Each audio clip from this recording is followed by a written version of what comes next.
Please remain standing, and I invite our University Imam to come and lead us in the word of prayer.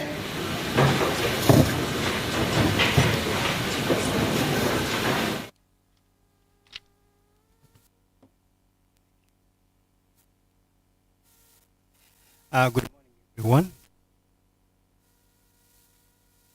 Oh God, we thank you for the different favors bestowed upon us. We thank you for the gift of life. We thank you for this morning. Oh God, we gather here today from different parts of Africa, united by our love for knowledge and intellectual discourse. We thank you for bringing us together in peace and harmony.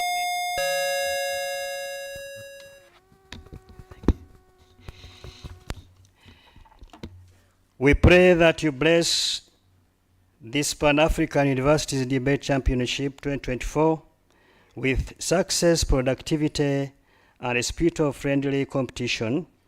Guide the debaters to engage in respectful and meaningful discussions and to exchange ideas that promote understanding, tolerance, and cooperation. We specifically pray for the judges who have been entrusted with the responsibility of evaluating the debates. Guide them to be fair and just. Grant them the wisdom and knowledge to make decisions that are pleasing.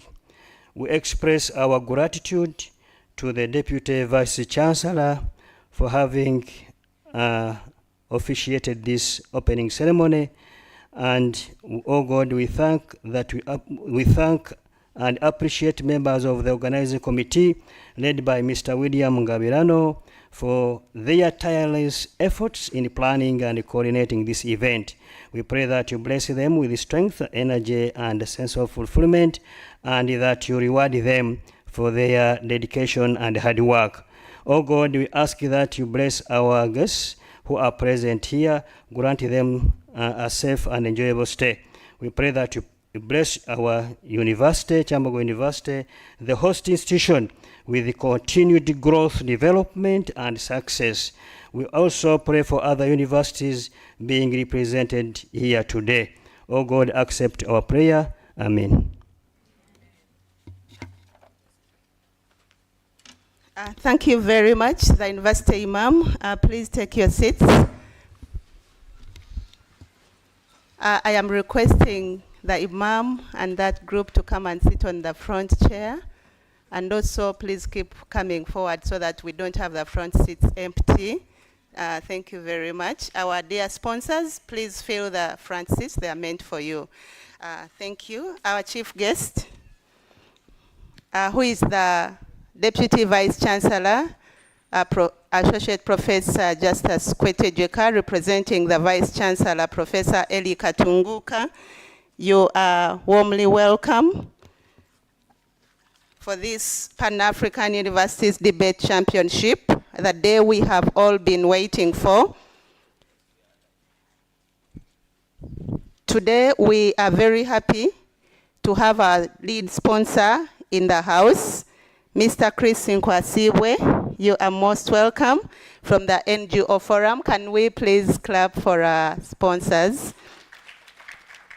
We have alive and also Weza Uganda, the ED, Dr. Maria Goretti Nakabogo, is present with us today. And we have a very special attachment with her. She's our former University Council chairperson. Those hands are not enough. Thank you so much.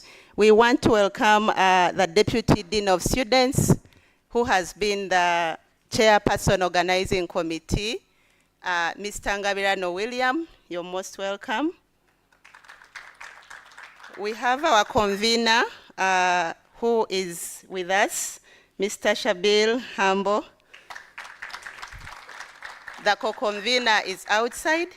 And our chief guest, allow me to highlight the universities that are already in the house. We have Veritas University. When I mention your name, please stand up.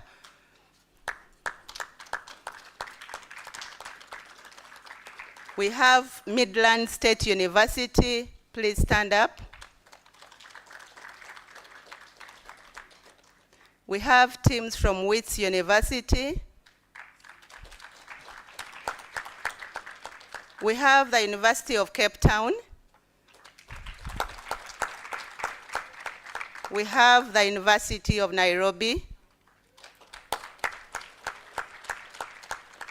We have Jomo Kenyatta University of Agriculture and Technology. We have Strathmore University. We have Bindura University. We have United States International University, Africa. We have Namibia University of Science and Technology. We have our very own Makerere University. We have Taraka University. We have African Leadership University. We have National Open University.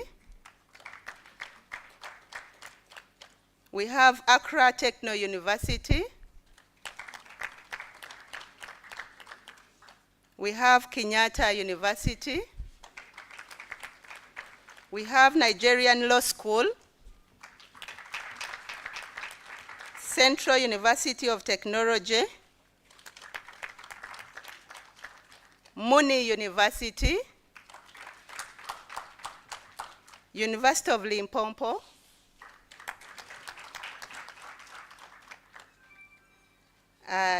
Bishop Stuart University, Uganda. Our very own Kyambogo University teams. That's not right, that's not right. Kyambogo University, you're clapping. I haven't seen anyone who is standing up, only one. Where are the teams of Kyambogo University? They are busy ushering in, but they are also present. We have Uwande University too. We have AE, Funai, Alex Akujume Federal University of Nigeria. We have Harare Polytechnical, University of Bucha, Cameroon.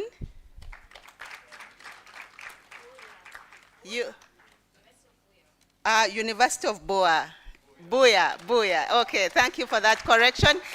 Let's give all of you a round of applause for making it to Uganda for the Pearl experience.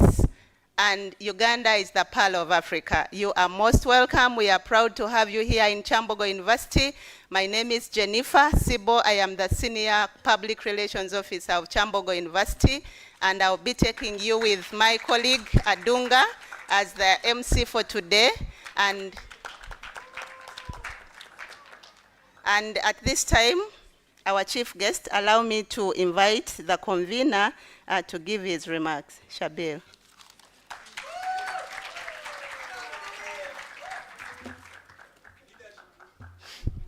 Thank you so much, Madam Jennifer and the team. Thank you so much, everyone, for making it here. I would like to take this opportunity to thank everyone for making PADC Kampala a possibility. Without you, nothing would be making sense today, but it's because of all of you that this event is a success.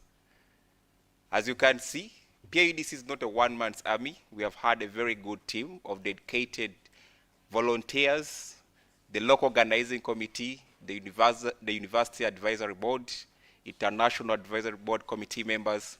But above and beyond all, I'd like to take this opportunity to thank our sponsors, whose efforts had made sure that PADC Kampala is as colorful as it is today. I would like to thank the National NGO Forum, our platinum sponsor for PADC 2024, and the Philanthropy for Development. In an equal manner, I would like to thank Kyambogo University, who agreed to host this event, and in the same spirit, be a gold sponsor. Kyambogo decided to give his 2 hands. We would like to thank you so much for being part of this event. And now that the culture is clapping, I would like to request us to clap for our platinum sponsor, our platinum partner, Uganda National NGO Forum.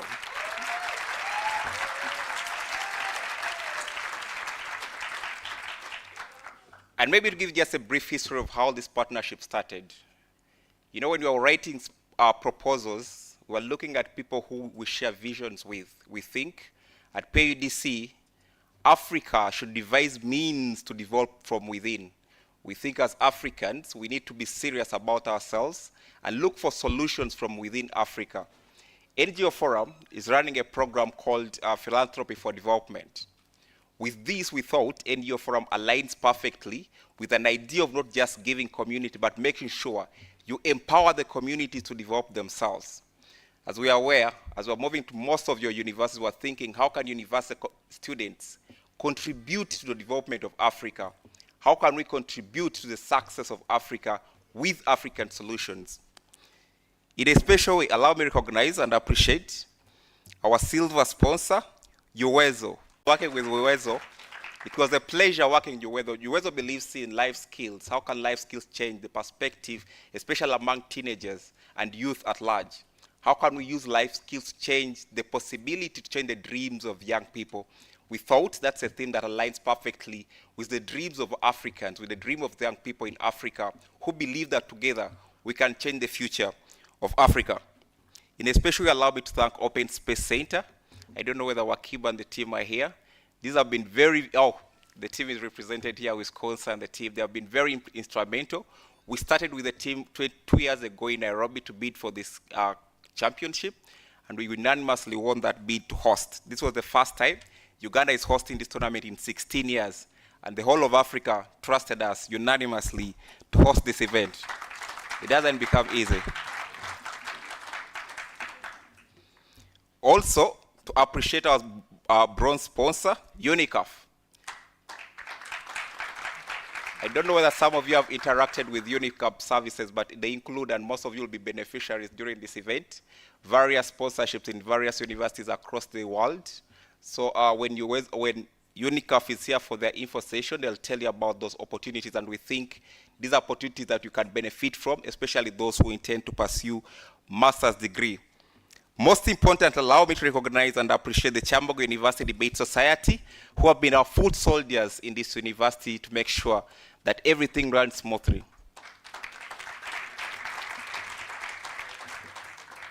Ladies and gentlemen, I'd like to take this opportunity to officially welcome you to PAUDC Kampala. We have called it the Pearl Experience. We have had a spice. I think most of you have read our travel advisory.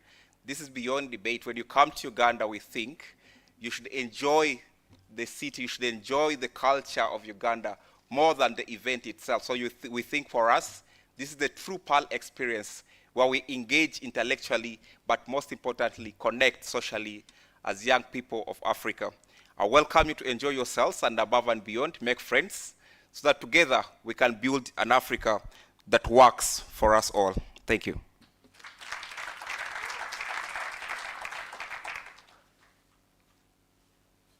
Is that enough?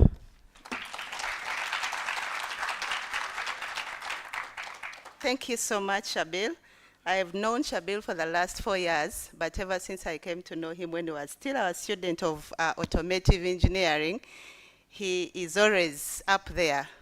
And he has never disappointed us, and I believe convening this big event, we attribute it to him. Thank you so much, Shabil, for the big contribution you have made to make sure that this PAUDC Kampala is okay. I would like to recognize the chief adjudicators in the house. Please stand up for recognition. We have two. The chief adjudicators. Oh, okay. There are actually more than two. Can we clap for them? When we have them in the house, we know that the tournament is going to happen. Thank you. You may take your seats. Can we have the judges around to stand up, please? The judges in the house. Adjudicators to come and give us her remarks. Thank you.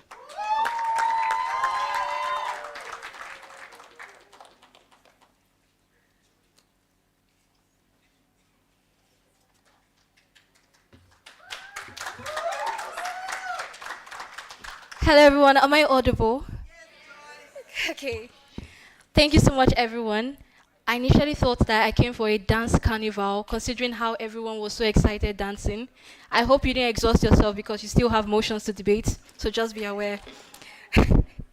Okay, my name is Joy Hadome. I'm one of the DCAs for Pan-African University Debating Championship 2024. I'm going to be working alongside Seshiran Govenda, Kagia Samuel, Masharia Njuguna, Mason Peterson, and Westiamo Zempari. You will be seeing them very often.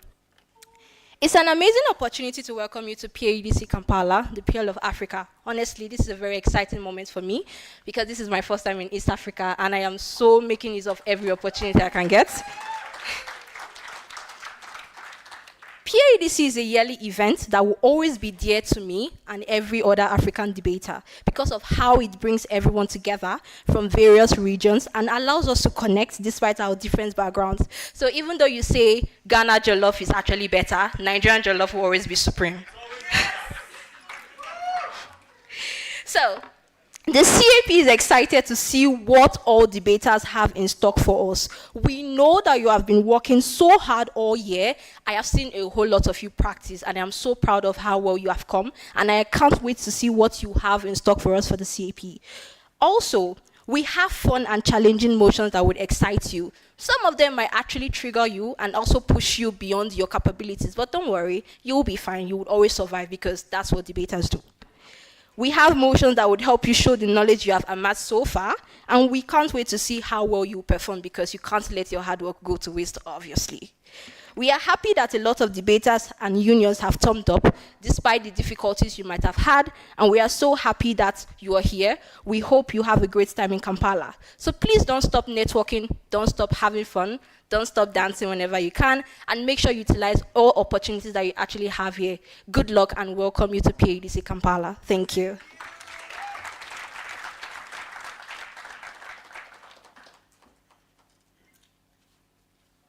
Thank you so much. I love ladies, and when they are speaking, I feel like, yes. Some more clap for her, please. Can you clap for Kyambogo? We've walked miles. We've walked miles, we've fallen, we've stood up, and here we are, and we are ready. And we are ready again to even take the cup home. Kyambogo team, please don't disappoint us. We are ready to leave it here.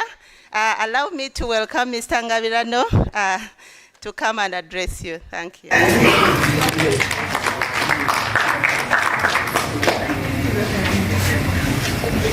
Thank you, Jennifer, and good morning to you all. Our chief guest, the Vice Chancellor, Kyambogo University, represented by the Deputy Vice Chancellor, Kyambogo University, Professor Justus Kwetejeka, other members of top management present, the deans of schools and faculties present, the dean of students, our former chairperson of council, and MD Wezo Uganda, Dr. Margaret Nakabugo, dear participants and adjudicators from various countries, already mentioned, the security agencies present, members of the press, our distinguished partners, invited guests, ladies and gentlemen. My name is William Ngabirano once again. I am delighted and gratified to stand here as the chairperson organizing committee for the Pan-African Universities Debate Championship, PAUDC 2024, here at Kyambogo University.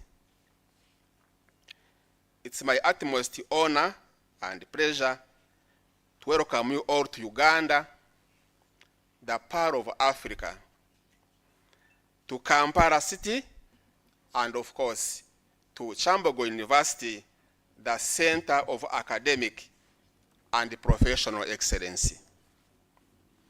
Welcome to Uganda.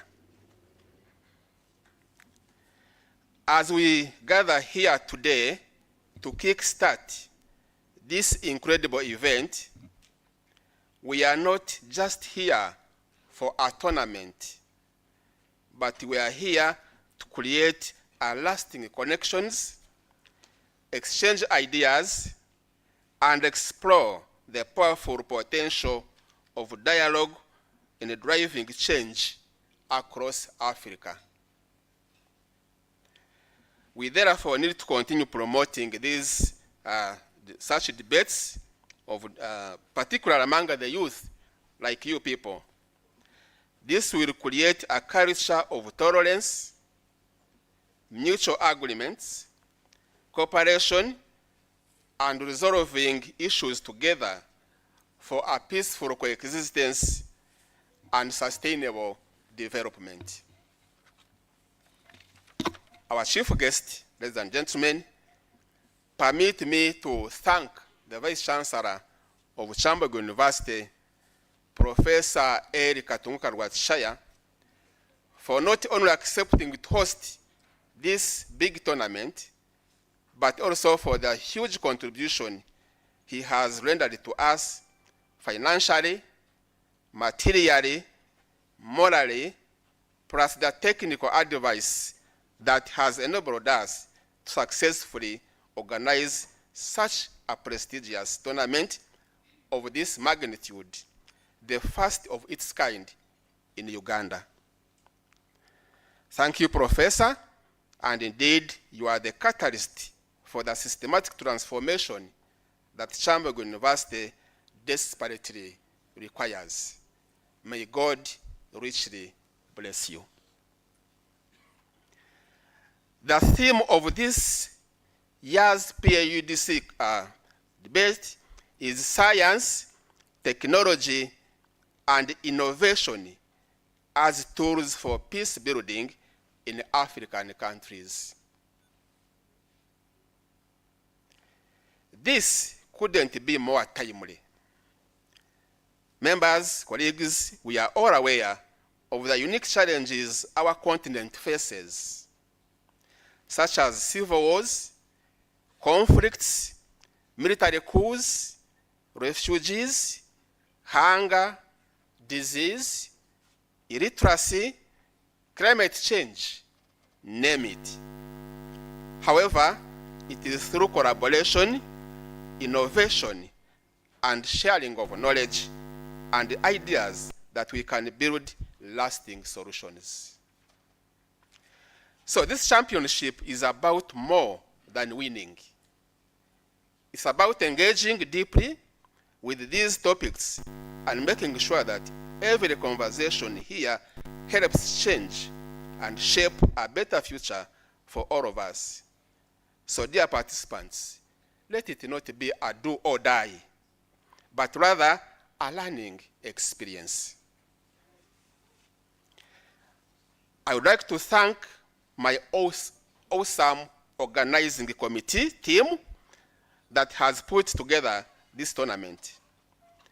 I am so humbled to be leading such an incredible team of esteemed, dedicated ladies and gentlemen.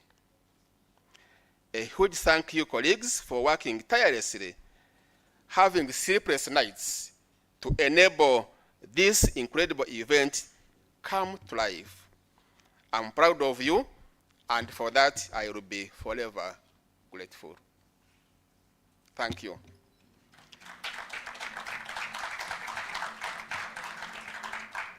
To our development partners, we can't thank you enough. Thank you so much. Thank you so much, Uganda National NGO Forum, Thank you so much, Uwezo, Uganda, for your generosity, compassion, and willingness to use your meager resources to support the community in such times of need. Please give them a very big hand clap. Thank you so much, Olympiad Bet. Thank you so much, Open Space Center. Thank you so much, UNICAF, Uganda. Thank you so much, Esera Country Hotel. And thank you so much, Uganda Airlines, and all the other partners for your invaluable contribution. We shall forever be indebted to you, and we indeed promise to give you a memorable tournament.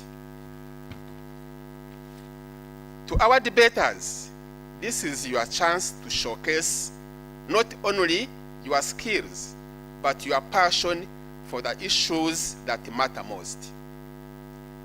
To our adjudicators and judges, thank you for preparing hard to ensure that we have a fair and respectful space for these discussions. And to all our guests, welcome to Uganda. We hope you will take in the energy of this incredible country and live with unforgettable memories. As I conclude, I want to ask to make sure that PODC 2024 is not just a competition, but a celebration of African grown ideas, talent, and innovation. I wish you all the best as we kickstart this exciting journey together. Once again, I warmly welcome you to Uganda. Welcome to Kampala. Welcome to Kyambogo University. And thank you for being part of this remarkable PAR experience. I say all this for God and my country. Thank you.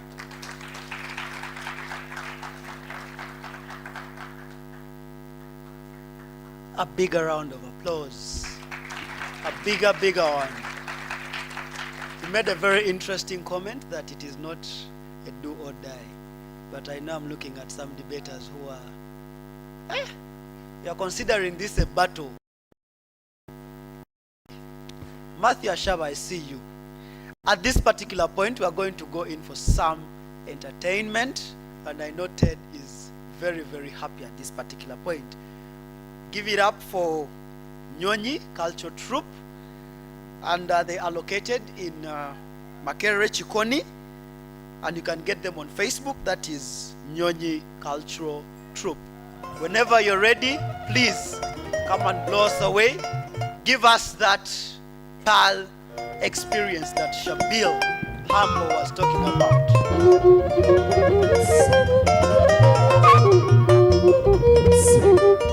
Nyonyi Culture Performance. Thank you.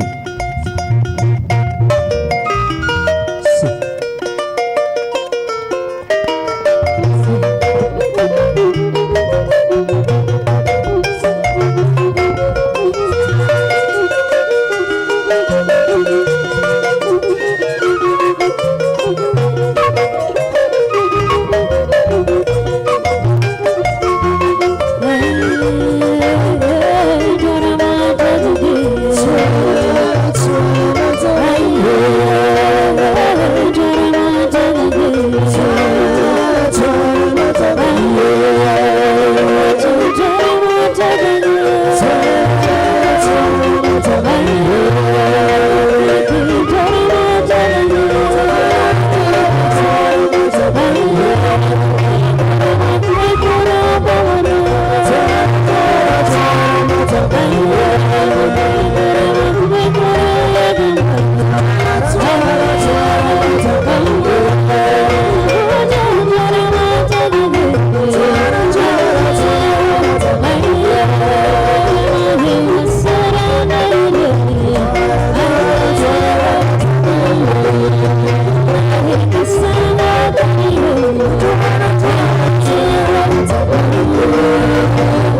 That is what I was asking.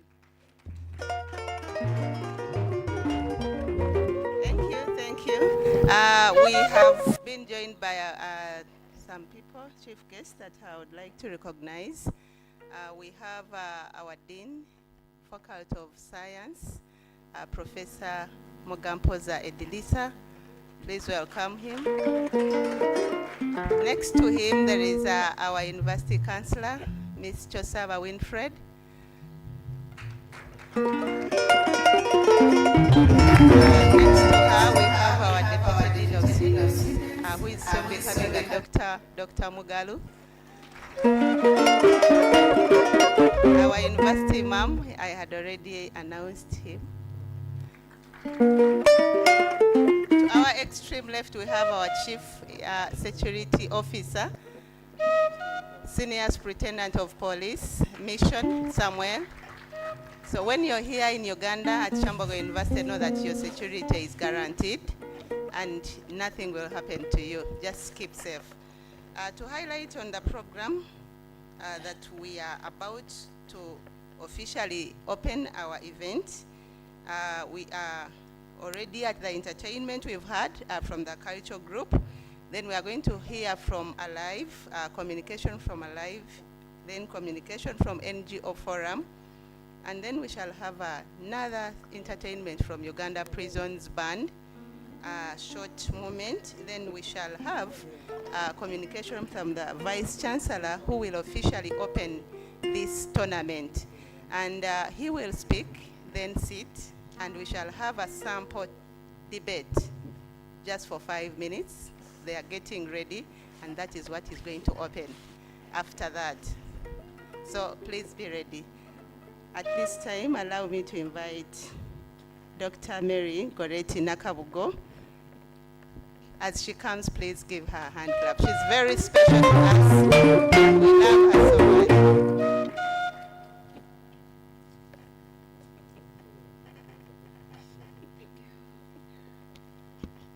Thank you very much, Director of Programs, the Vice Chancellor of the University, represented here by the DVC, Deputy Vice Chancellor of Finance and Administration, Professor Justus Kwetejeka. I also recognize the presence of other members of top management of Kyambogo University, the deans, and other leaders of the university, as has been introduced by the previous speaker. Distinguished youth delegates from across the African continent, we are so proud to have you here. The Pan-African Debate Championship conveners, Kyambogo University here. I recognize the organizing committee chaired by Mr. William Mungabirano, and also, of course, our host, Shabil, and others. Our colleagues from civil society and research institutions, including our partners under the Action for Life Skills and Values in East Africa initiative. I recognize some of my colleagues who are here from Uwezo Uganda and Rigi Jusan Foundation, Judith Nyakaisiki and Mr. Emmanuel Lubale, and others. And all those who have worked very hard to make this event possible. Allow me to recognize our counterparts from Uganda National NGO Forum, Philanthropy for Development, Olympia Debate Society Limited, among others. Good morning. Oh, it's now good afternoon, actually, I suppose. What time is it? We're supposed to say this in the morning. So, good afternoon, colleagues. It is such a great pleasure for me to stand before you today at this historic event,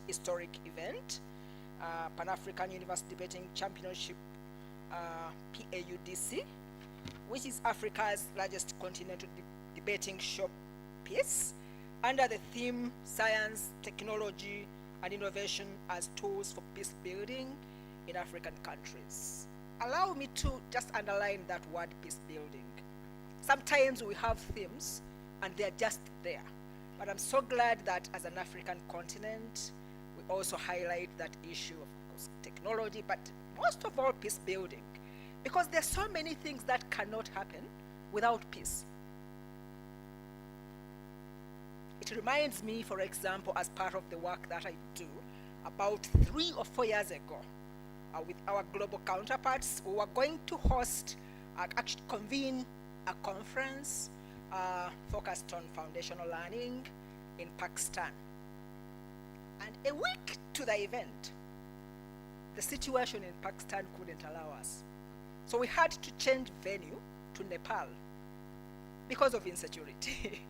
So it's very easy to take peace for granted. So I'm glad that as young people, as you debate, you actually also put some of these issues at the center. Doing some work with UNESCO, actually, and one of our counterparts I won't mention the country, in West Africa, they couldn't actually complete on time, again because of insecurity. And when we talk about peace, of course, Uganda knows where we are coming from in the late 70s, early 80s, when most of you, even your parents, hadn't met. Debating championship this year.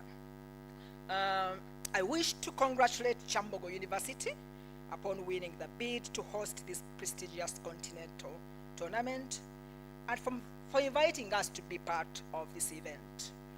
As I was introduced, my name is Mary Goretti Nakavugo, the Executive Director of WEZO is an need of a movement focused on promoting issues of learning in East Africa, Uganda, Kenya, Tanzania, including the island of Zanzibar. WEZO Uganda in particular is an impact organization, for impact organization. We actively seek to contribute to a society in which all young people are learning and realizing their full potential. I believe you are part of the young people, so it was pretty easy for us to make a decision to actually partner in this.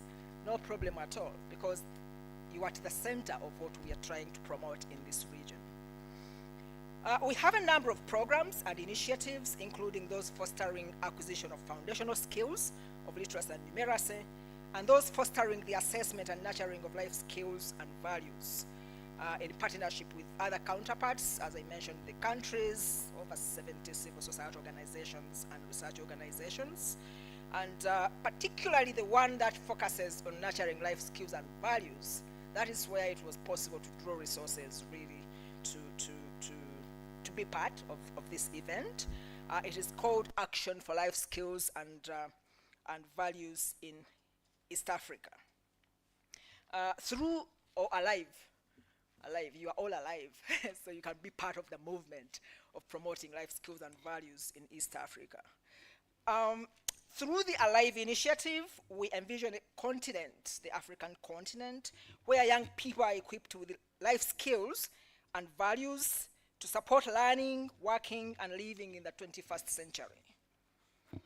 Collaborating in convening the Pan-African Debate Championship is invaluable to us as an organization, WEZO, but also to our partners that are united in the Alive initiative and our respective countries, as debating is not just for the sake of it. I remember the chairperson of the organizing committee, Mr. William Ngabirano, also emphasized it. Debating is not just for the sake of it. He highlighted quite a number of things, but it's also at the center of nurturing quite a number of other skills and values that young people need to thrive and work in the world. Can I just get my audience talking? So what do you think are the other skills that through debating actually can be nurtured? Young people? You know, I used to be a teacher. Once a teacher is a teacher. Can you think of any other skills that through debating can actually be nurtured? Yes, please, stand up. Yeah.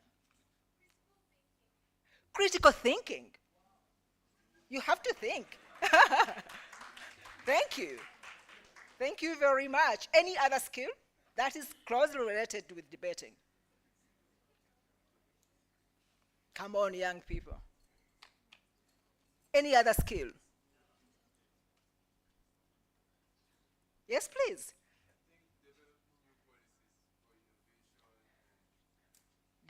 Developing new policies for innovation, maybe innovativeness, problem solving.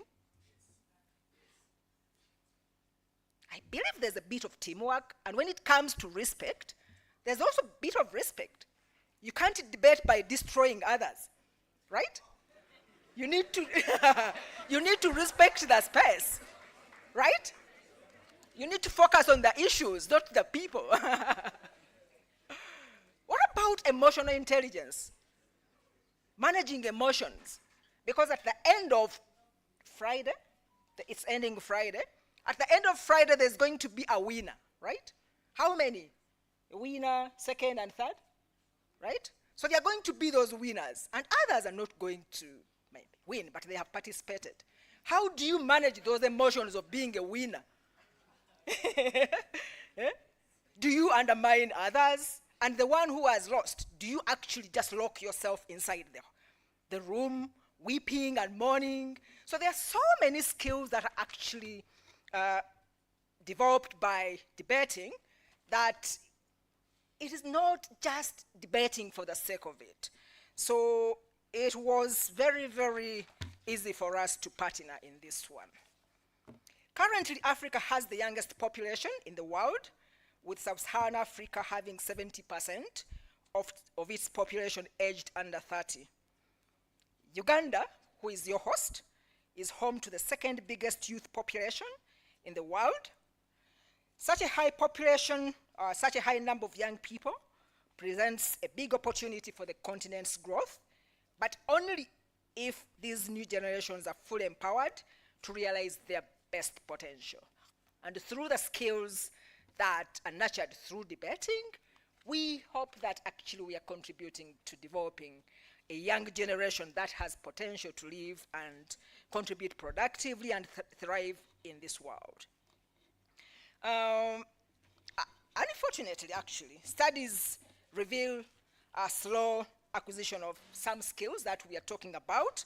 Our organization in 2022, with other counterparts in the ALIVE, Action for Life Skills and Values in East Africa, did a survey of life skills and values, and some of the skills that we assessed were problem solving, cooperation, self-awareness, and the value of respect. We assessed over 45,000 young people, I mean the future university students, aged 13 to 17 years. And because, I mean, skills don't grow on trees, they are nurtured right from when you enter nursery school, primary, secondary, and they grow gradually as a university or tertiary student. But we found that actually that much as our countries, at least in this region, have moved to embrace competence-based curriculum, but development of these skills is just emerging. For example, we found that across East Africa, like less than 5% of the 45,000 young people we assessed could be said to have problem-solving skills. So we still have really a very big gap to close. And we are happy that through the debating exercise, that we can contribute, because indirectly, by the way, as young people, you are contributing to filling that gap that we have, much as maybe we are feeling it later, because they need to be nurtured right from a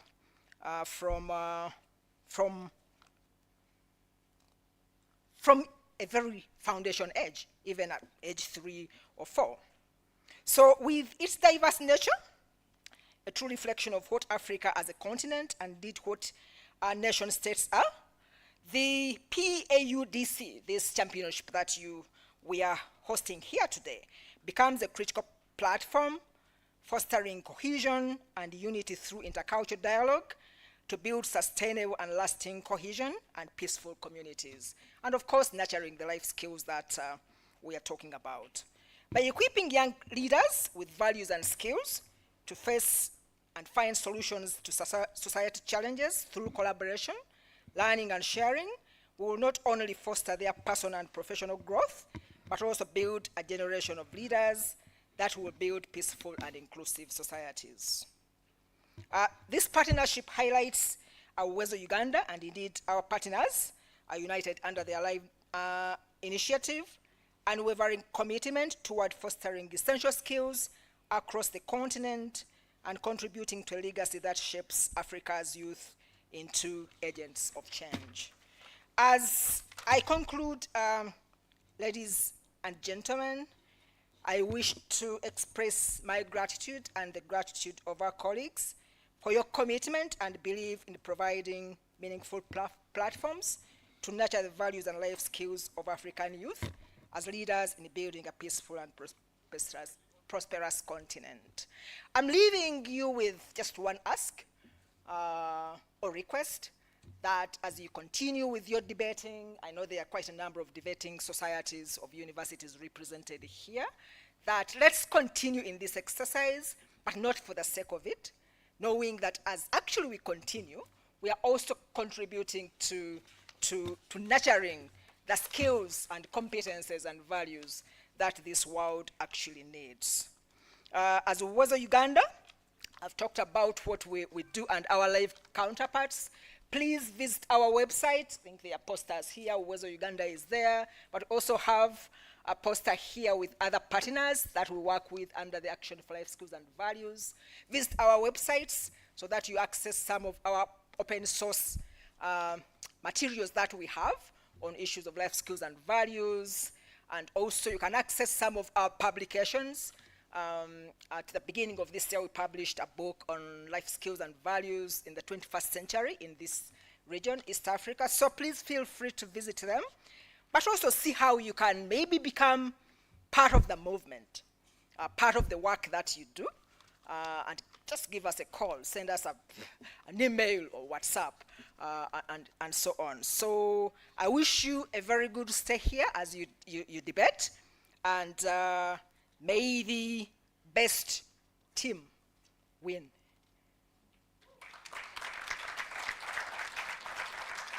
All the best. Thank you very much. Asante sana, merci beaucoup. Mwebale nnyo. Those of you who don't, you can learn one language. Maybe before you leave. Mwebale nnyo means thank you very much in Luganda. Thank you. God bless you. Thanks.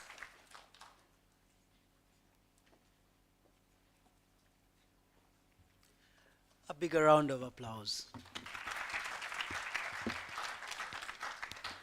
Those that are not clapping may not have a chance to make it to the finals. A bigger round of applause for her. She concluded by saying, may the best team win. Ask yourself, am I the best team? I see Top G over there asking if he is the best team. Anyway, at this particular point, we'd want to welcome a representative from NGO Forum, one of our key partners who has made it possible for us to have PAUDC in Kampala to experience the PAL experience. That is none other than Chris Nkwasibe. Hello, good morning. You guys are sleeping. Good afternoon. Good afternoon. I remember many years ago when I was a debater like you, seated in a room like this. This opening ceremony is not something we're interested in. The speeches can be long, they can be boring, but sometimes also meaningful. What we're often interested in is when the chief adjudicator, do you have a tab master, would organize and announce rounds for the first round, pairings for the first round. That one, everyone would be paying attention. And then, of course, in the evening, the social hour. Do we have some entertainments in the evening? So those were the most interesting parts of the tournament. And I am hoping that you will give us the grace as we bore you through these many speeches that have been arranged for this morning. For this morning, good afternoon. I planned to say these things in the morning, so I feel like we are still in the morning. But how are you? How are you? How do you feel? Colleagues from my alma mater, the University of Cape Town, how do you feel? I'm told we have the University of Cape Town. Do we have? Where are you? How do you feel? Welcome to East Africa, and then, of course, Makerere University. Are we in the room? Makerere University. Makerere Oye. Makerere Oye. Makerere Oye. You guys are scared, eh? Oh, the Vice Chancellor represented by the DVC, ladies and gentlemen, all protocols observed. As the NGO Forum, we are definitely, definitely pleased to be part of this tournament. Not only because some of us are products of this movement. Are you bringing the banner for me? Is that Robert who told you to bring it? Not because we are products of this movement, but debate indeed, like the former principal judge said, is the thing. And I'll explain to you why I believe that debate is the thing, or why as the NGO Forum we believe that it is the thing. I came with my colleagues, and these colleagues made this partnership possible. Robert Ninyesiga, so I'd like to really recognize you. If you could just raise your hand for recognition. Marcia, we know who, now I understand, is part of the education team, so thank you so much. And Emmanuel Mwanka. So I really want to thank you for making this possible. They worked tirelessly with the team and Shabil to make sure that the partnership goes through. It wasn't very easy, but we really hoped that we would be part of this particular tournament. We're also glad to learn that we have participants from across the continent. And it's very funny because, I don't know whether it's funny or sad, but Africa as a continent is one of the wealthiest continents in the world, if not the wealthiest, in terms of its minerals, cultural heritage, human resource, and technology, and I'll explain. But that promise that comes with this vast natural endowment has been exploited not for the benefit of Africa, but for the rest of the world. And that is the sad story about it. But it's also humorous, because those of us that are living in this decade, this century, we are asking ourselves, what mistakes did our forefathers make? We have 30% of the world's mineral deposits, including 40% of the gold reserves, 90% of platinum. We have 65% of the world's arable land. And according to the African Development Bank, 10% of the world's oil reserves are found on the continent, including 8% of the natural gas reserves. Despite this abundance, Africa shares only 3% of the global trade. And unfortunately for us, 40% of our population, 40% of our population lives below the global poverty line. This imbalance, you might say, oh, our grandfathers, our fathers are to blame. But maybe they are not to blame. Our forefathers might have made mistakes of not fighting colonialism at its inception. But it's a historical problem. Colonialism, some of our grandparents, if we trace the roots, we find that they were slaves somewhere in the Western capitals. Post-independence, this situation hasn't changed. And it hasn't changed because partly we are to blame. Our own governments are to blame. We continue to produce primary products and commodities for the rest of the world. And conflict and war continue to make us inept to exploit our resources for our own benefit. You guys know the story of DRC Congo. Do we have any participants from DRC? Of course not. Why? Conflict. Yet we have, in DRC, the largest deposits of gold. Nigeria, one of the biggest producers of oil. Do we have universities from Nigeria here? Where are you guys? You ready to win? Yes. Quite innovative. But corruption and poor governance has continued. No, not you guys. Have continued to derail development in that rich continent. And of course, internal conflict. And this we have to blame ourselves. Today, this exploitation continues through unfair trade agreements. In fact, and this brings me to the work that we do at the NGO Forum, Africa continues to be the largest net recipient of aid from the rest of the world. I read recently, I don't know whether I read or watched a video clip where saying that, someone in the US actually, that aid comes to Africa to the corrupt and the rich, while resources that are given to us as in form of aid are coming from us, the poor ones. We forget that Africa is indeed the hub of giving. We give of our time, and if you're like Uwezo and you have some money, you give of your money and resources. We give of our talents. But this is the potential we haven't exploited. And so we've been accustomed, we've been designed to receive. And all the time we are asking the West to give us money to address our problems. This dependency really underscores Africa's paradox.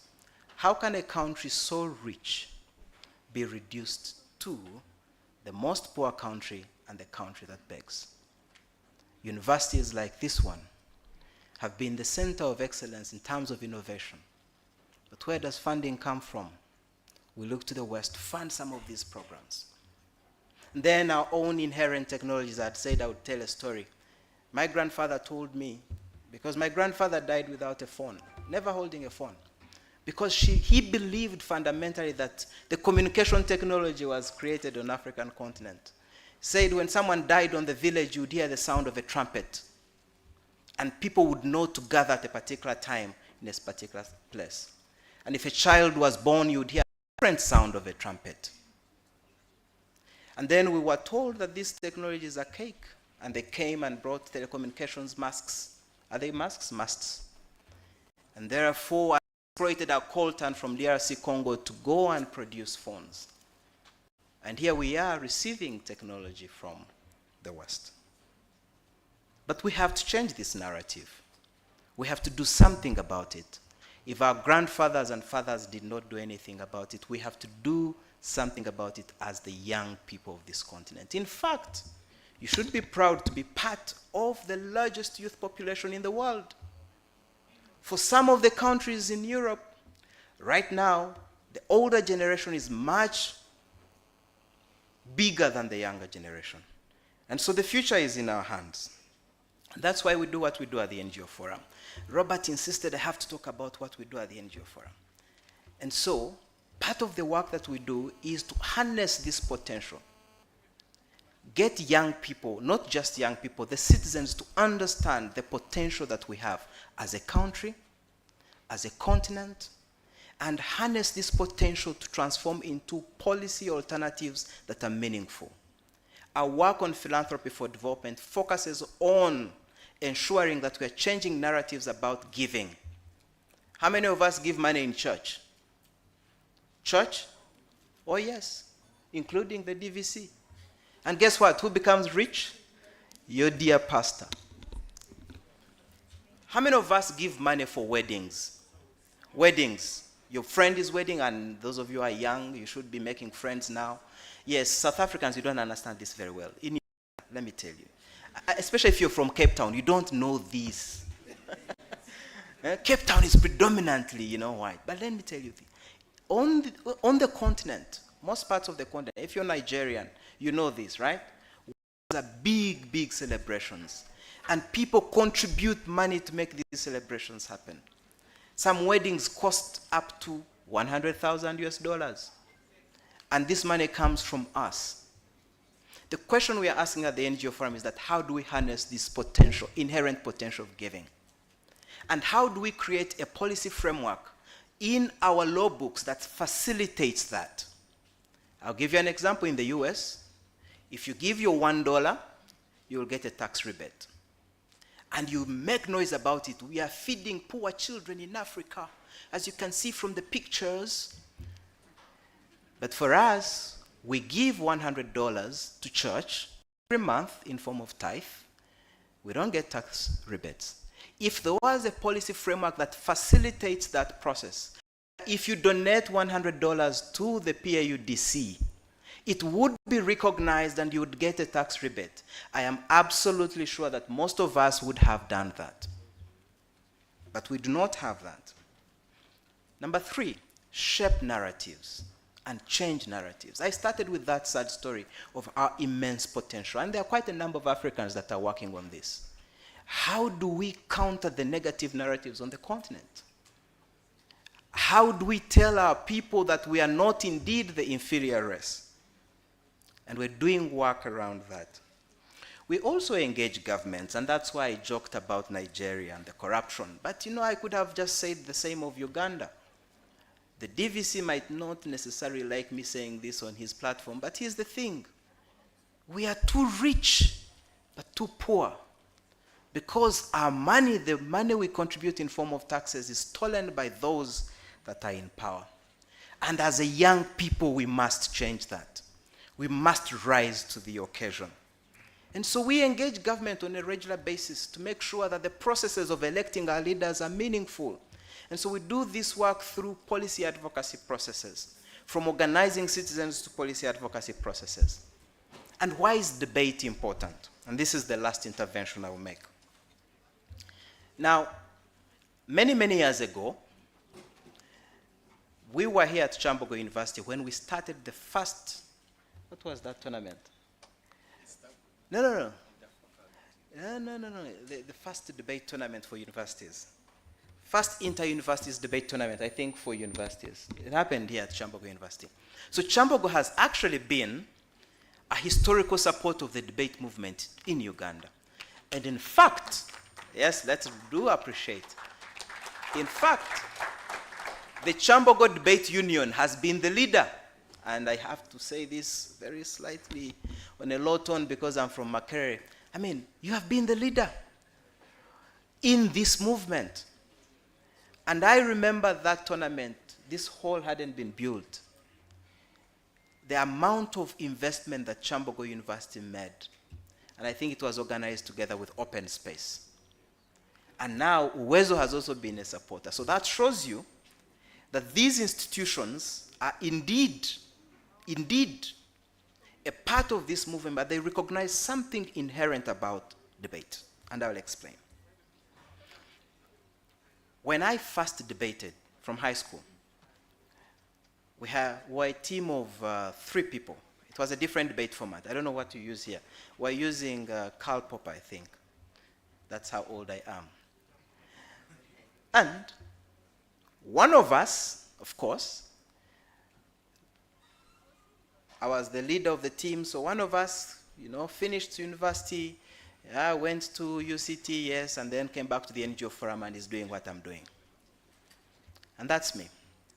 The other person became a crime preventer. You guys, Ugandans, remember the Crime Preventers Forum? Yes or yes? He was the ideologue of the Crime Preventers Forum. I was called many times. One time he was at UCT, UCU, and had blocked the road. This is a student, university student, with his pistol on the side and an AK-47 in his booth. I said, oh, your friend is causing chaos. And he was saying, I am the state. I am this. And indeed, he felt like he had power. Right now, the story ended differently. Another, of course, is a very successful businessman. And really, that story for me tells me that it is very possible to go through the same system, same process, gain the skills. And one of you can be a dictator and an ideologue for dictators, and another, perhaps, assuming I'm doing well, can use the position and the work that you have to actually invest in creating and investing in debate and creating future leaders. I do recognize that the debates and the topics you'll be discussing, some of them may be not controversial, but others are likely to be very highly controversial, especially as we talk about artificial intelligence. We have the Dean Faculty of Engineering. And I have argued that we might celebrate the advance of technology and AI, but we can't run away from the fact that it will make the poorest more poor, because it will perpetuate the inequality. So we have to put safeguards in place to ensure that those that are on the margins of society are getting the benefits from this advancement. So you will do this of course, you will debate, and some of you, I see you're already on tension, you think you're the best, so you want to win. You'll be the one complaining to the chief adjudicator about, a debate round, you didn't win. No, it's understandable. So you will do this for enjoyment and for the thrill of the rhetoric, but also I am hoping that you'll do this to make clear and bring to light what is at stake in our daily lives, and more importantly, our political society on the African continent. I have to caution you, having been a debater myself, that debate comes with certain inherent risks. As a tool, every seasoned debater will tell you that the risks arise because if you do debate so well, it will teach you, and it will teach you the skills to debate and engage issues that we believe and understand to have already been settled. It is possible that some of the things we are very familiar with will start questioning them. Contexts that are already settled will become unsettled. Sometimes, if you do it so well, you will learn something new. And other times, you will learn and get fresh perspectives about the same argument that you had before. The beauty, though, is that once the familiar begins to be strange, once something you knew before to be true starts to be strange, however unsettling that might be, it can never be unthought or forgotten. In there, for me, is the growth opportunity. That what you thought you knew, if you start questioning that, if you start, re-examining your beliefs, that there is where growth happens. What makes debate an effective tool, at least for me, is that it's always about you, the individual, not the collective. It holds the promise of making you a better, a more responsible citizen. And I think that's why quite a number of entities have invested in debate for a long time. It pushes you to re-examine the assumptions underlying public policy, like we're talking about corruption in Uganda, Nigeria, and we could have listed other countries, including Kenya. Sharpen your political judgment, or perhaps examine your political leaders, and become a more effective participant in public affairs. Unfortunately, and however, I must add that this promise is neither absolute nor guaranteed. Sometimes it hasn't worked the way it should. You have to allow for the possibility that debate can make you a worse citizen, or perhaps a worse citizen before it makes you a better one. And that's why I told the story of my partner in debate, with whom we won the championship then. He certainly did not become a better citizen. Or, before it leads you to become a better citizen, maybe a conflicted one. One that has that restlessness of reason. This is because I fundamentally believe, and we do believe, I think, those of us investing in this movement, that debate is a powerful tool, that it has the potential for construction and disruptive outcomes. And I am hoping that each one of us in this room will try and invest in the constructive side of debate. As you engage on this 1 week of intellectual debate and journey, I am hoping that you'll be open to the transformative possibilities, even when sometimes it might not be comfortable. And even when you lose, I am hoping that you learn something. The true value of debate lies not just in winning the arguments or the tournaments, but in fostering, and I think one of you mentioned it when Mary was speaking, fostering critical thinking, self-reflection, and like I said, perhaps making you a better citizen, and the enduring commitment in the pursuit of justice and truth.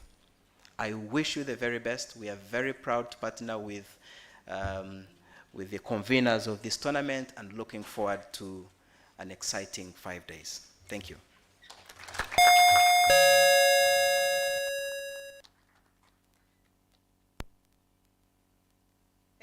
Thank you, our sponsor. Once again, another round of applause to our sponsor.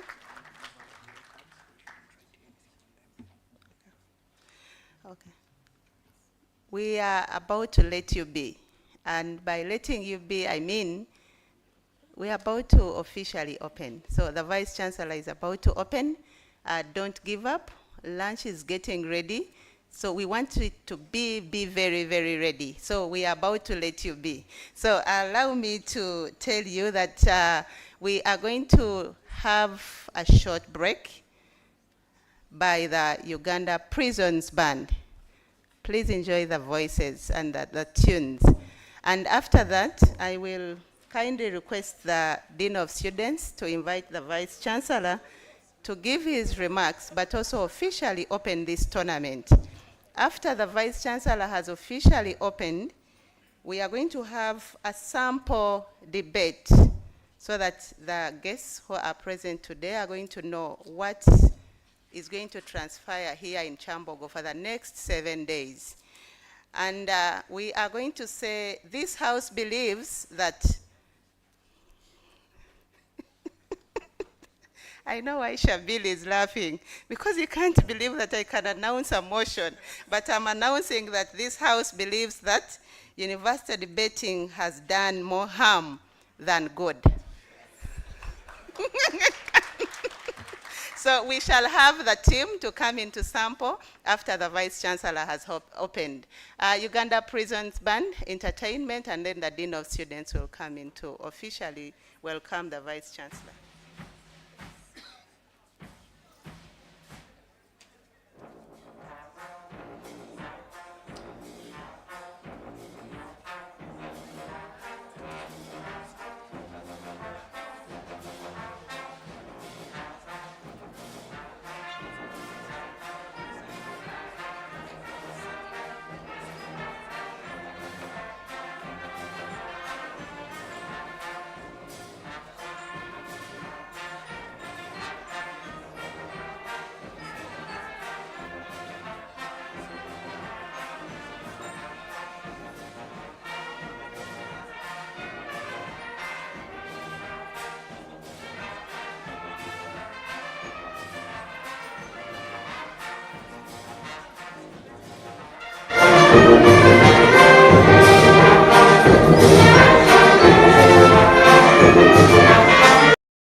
really see the quality of people and the quality of debates.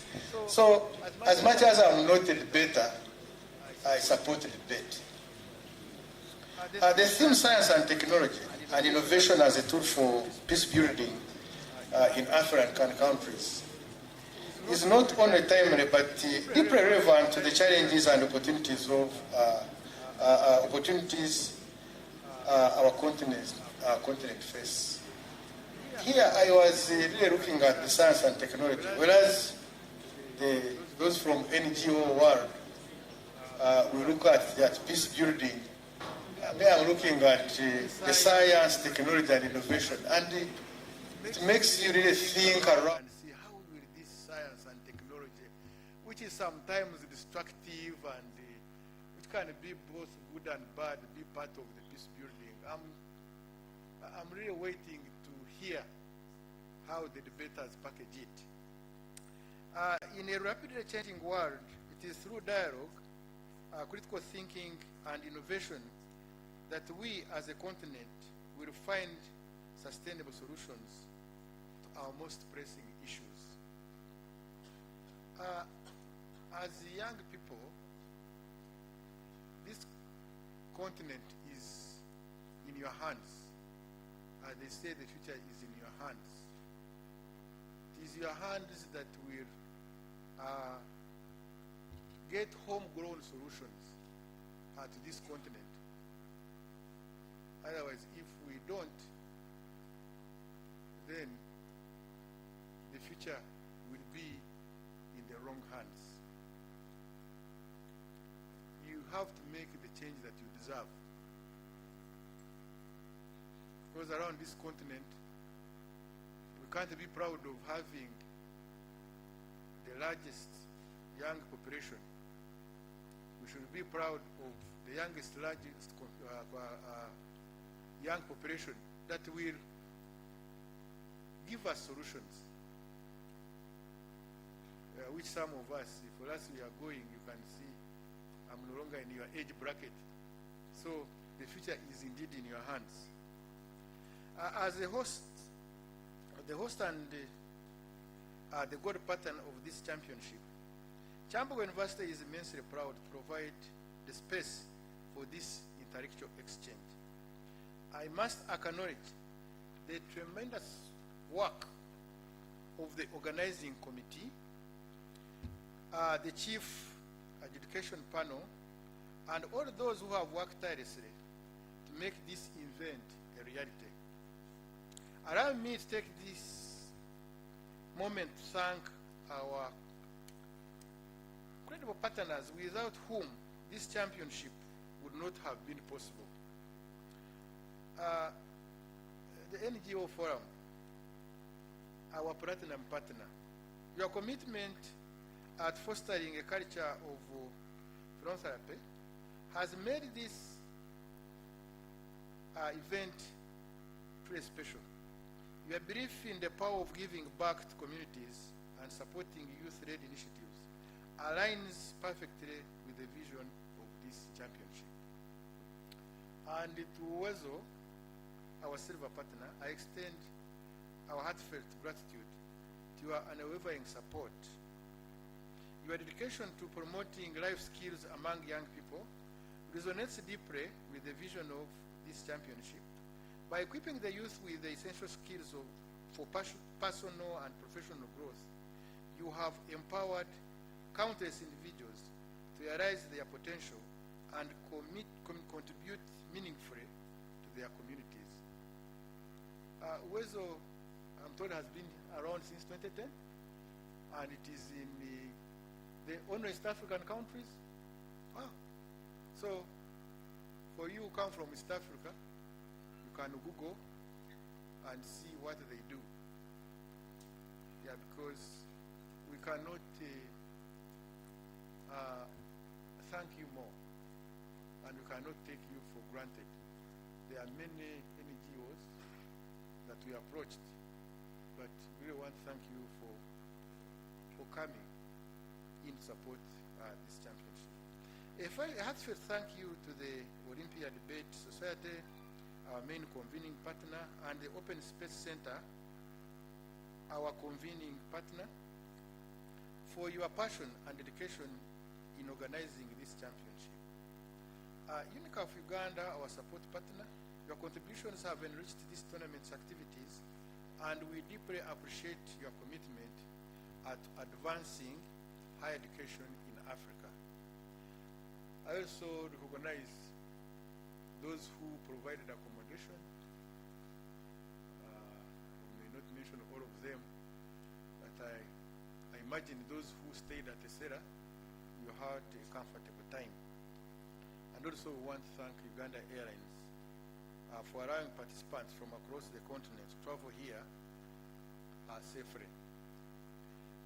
The organizing committee of this tournament, headed by Mr. William Ngabirano, thank you so much for your valuable time and effort in putting all this together. Pan-African Universities Debate Championship is not just a debate championship. It is a celebration of Pan-African unity, a demonstration of the power of intellectual engagement, and a platform for shaping the future of our continent. This event represents the best of what African universities and students have to offer: passionate minds, political thinkers, and future leaders. And when I mentioned future leaders, my mind went into the next 10 or 15 years. I think one of you can be a president of one of the African countries. And you always remember Kyambogo, that this is where it was predicted. I'm a scientist, I use prediction. You clap for yourselves. Eh? One of you can be. I can see the minds are just on debating. I don't want to stand between you and the event.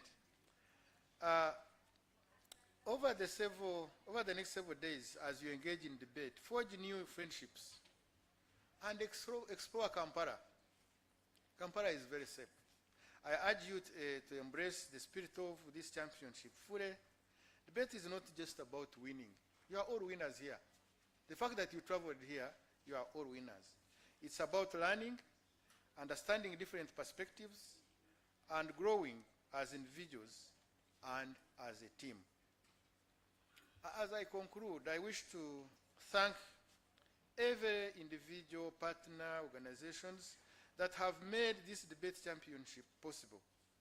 Your commitment to excellence, collaboration, and empowerment of Africa's youth is what makes this championship unique. To all participants, I wish you a fruitful debate, meaningful connections, and an unforgettable experience here in Kyambogo University, Kampala, and the Pearl of Africa. As you have been told, connect socially. And for those who are here for the first time, I know and I'm sure you'll find to come back, because any person who comes to Uganda feels like coming again. For that, I'm very sure. So,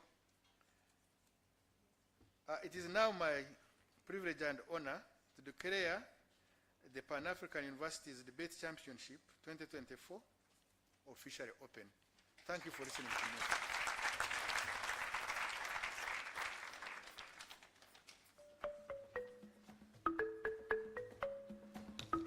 Another round of applause to the Vice Chancellor.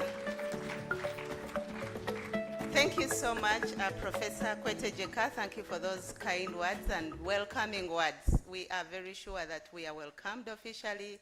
The tournament is officially opened, and I'm happy that we are all still awake. And our chief guest, Mr. Vice Chancellor, I would like to recognize just a few people that we have joined us. The head of service for associations and cultural clubs, that is Me Emeli Akanang Nyeka Sanga, University of Boa. Please stand up for recognition. You're most welcome. In case I read your name badly, I misspell your name. Please kindly forgive me.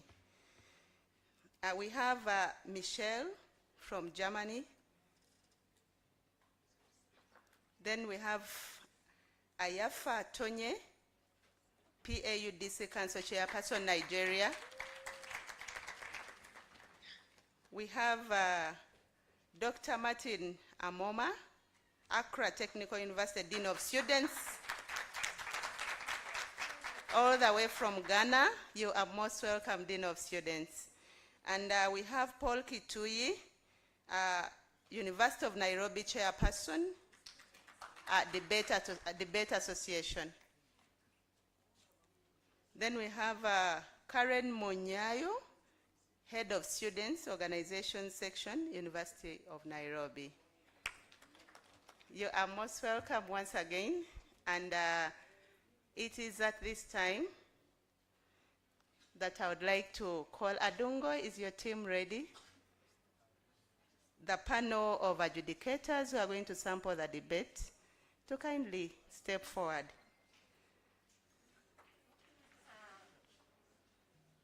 Are we ready?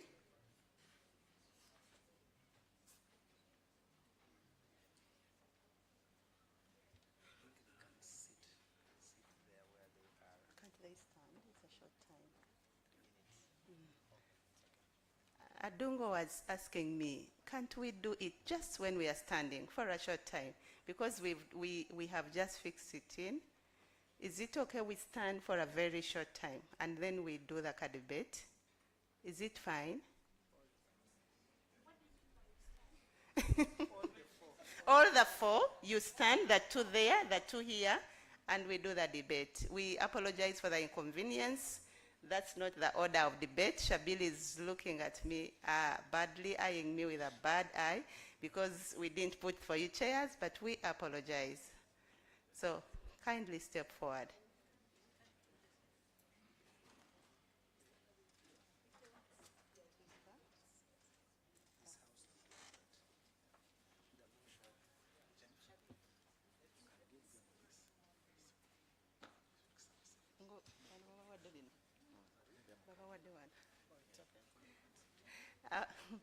Our chief guest and his team are very welcoming, and they have actually offered their seats so that they can hear you very well. You sit here. That's good leadership. Can we give them a round of applause once again? Thank you, Vice Chancellor. Thank you, Dr. Nakavugo and Mr. Chris Nkwasiwe. Thank you so much for honoring these young brains to come and discuss. Please take up your seats, and the microphones. Hope ICT team, do we have the microphones on the table working? Yes. So feel free.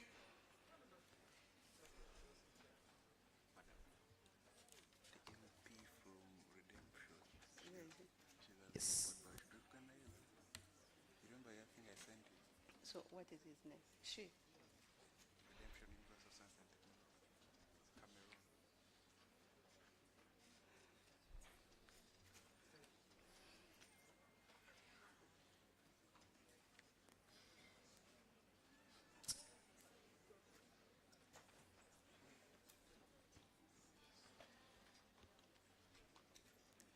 Thank you. I now hand over to you. And remember, our motion is, this House believes that university debating has done more harm than good.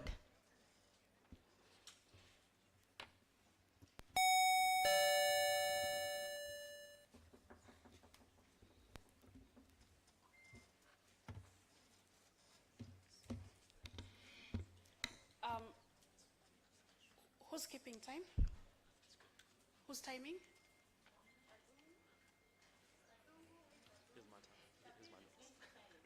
Okay, all right. So first of all, I've had a statement said here that debate is not all about winning. That is a lie. The reason why you're all here, and the reason why at the end of every debate round you have 4 positions to share, and one of them being the winning position, is because you've traveled all the way, not to come and just smile with us, but to actually debate with the hope of going home with a trophy. In my speech, you're going to hear, 1, what is debate? 2, what is the nature of university debates? And then the question, has it actually done more harm than good? It is very important to note that debate focuses on the skill of speech. Speaking, it is about self-expression. And that means that there is not a lot of liberty to express yourself in other ways except through speech and probably through body expressions. Debate is a formal process in which people exchange ideas, and it is based on an adversarial system. It is not kumbaya. We are actually debating, and we want to see a winner at the end of it all. And what is the nature of university debates?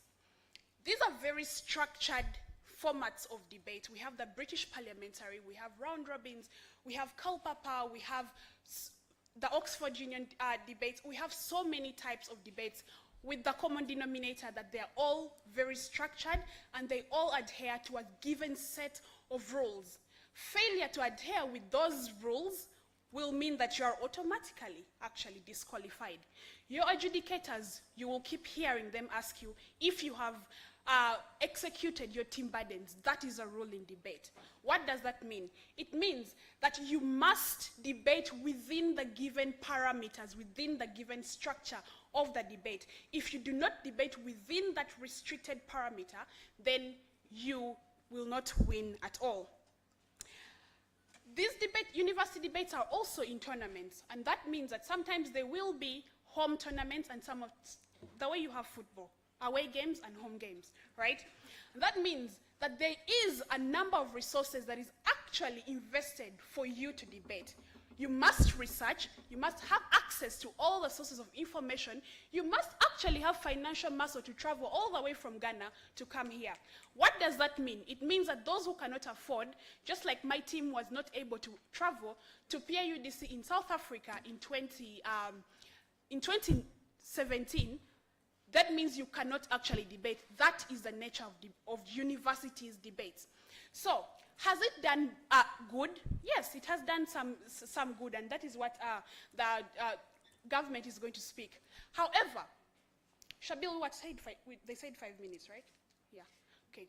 So, the nature of this debate is that, 1, it creates a social strata in society. There is a dichotomy between those who are debaters and those who are not. It creates an elitist club of those who can express themselves, those who are considered more intellectual than others. So whereas we say that all animals are equal, the truth is some are more equal indeed than others. I will not take you. Secondly, when you then look at the nature of competitiveness in debate, those who cannot express themselves in speech do not have space in debate. What does that mean? It means that people that have forms of disorders, speech impairments, cannot actually debate. But the real question in this debate is that everything that you can get, all the skills and all the benefits that you can get from debate, can they not be gotten elsewhere? My answer is that you can actually get all these benefits in other forms of sport, contact sports, team sports. You can get them in experiential learning.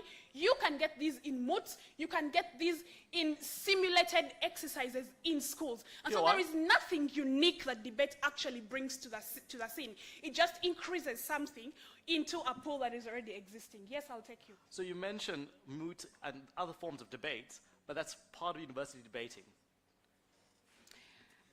I think that team opposition might have a problem with comprehension. I said that the nature of universities debates, even when we have other forms of expression, other forms of debate, it is more structured.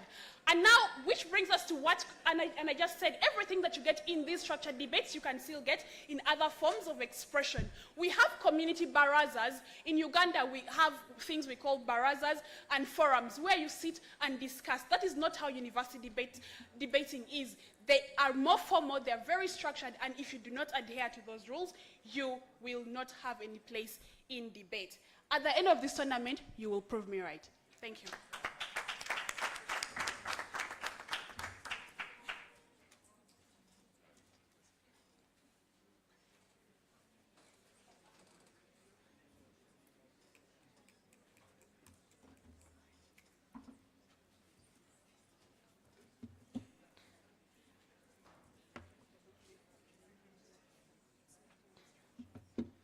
just to confirm, this is masters, right? Okay, so we win by making people laugh. Okay. Okay, 3, 2, 1. I'm going to talk about 3 main things, but my biggest argument at the end of it is going to be talking about love. My first thing, I'm going to be engaging with what open government has told us. They tell us there's major barriers on how people can't move from A to B because of like money and financial reasons. The reason why 2 main members of CAP is not here is because they're taking a big amount of pupils from Zimbabwe and from Kenya to South Africa to debate. This means that most people who are debaters take the pupils and take younger pupils to other forms of debating because they want to influence them. I'll analyze that later. So I think the biggest issue with them is that they tell us that there's going to be there's major issues with structural issues of debating. I'm then going to be talking about the second argument they talk about is about like how people, there's other forms of debating like self-expression. I'll be engaging with that secondly. But let me go into my positive matter. The first is like, yes, debating is a really important tool. For example, emancipation of the mind is really important in South Africa. When people who have color believe for a very, very long time they're second citizens. The importance of this is because when people start critically thinking who are they and their own identity, that they can reframe themselves and positively affect the environment. That's why so many South Africans want to debate, because they want to express themselves and they want to emancipate themselves in some way. This is like, i.e. when I was in school and my parents were unable to send me to school for some years. I had to teach myself some kind of debating or some kind of way in order to educate myself. Debating was a way. So this is one form of self-expression, but one form of people helping them. How do I get this? I get this from actually looking at other debaters, other older debaters at university, people who look like me, or people who actually sound like me in South Africa, the South African circuit. People who mentor me. This is far, far more important. So we talk about like self-expression. They haven't given us one example of how this positively influences the next generation. The very fact, in my own experience of how debating has positively influenced me, I coach other pupils.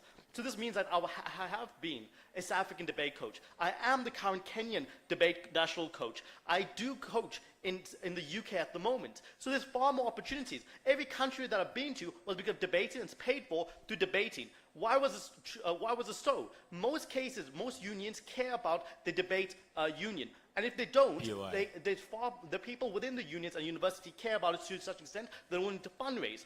So no, I think this is the one place where people don't have the particular barrier. But even if you're a particularly shy person, you have 7 minutes to talk about your heart out. So I'm a particularly shy person, but the very fact that I have 7 minutes in a structured way and no one's able to try to talk over me is something that's far more empowering. I'm able to critically think and engage with things that I don't normally.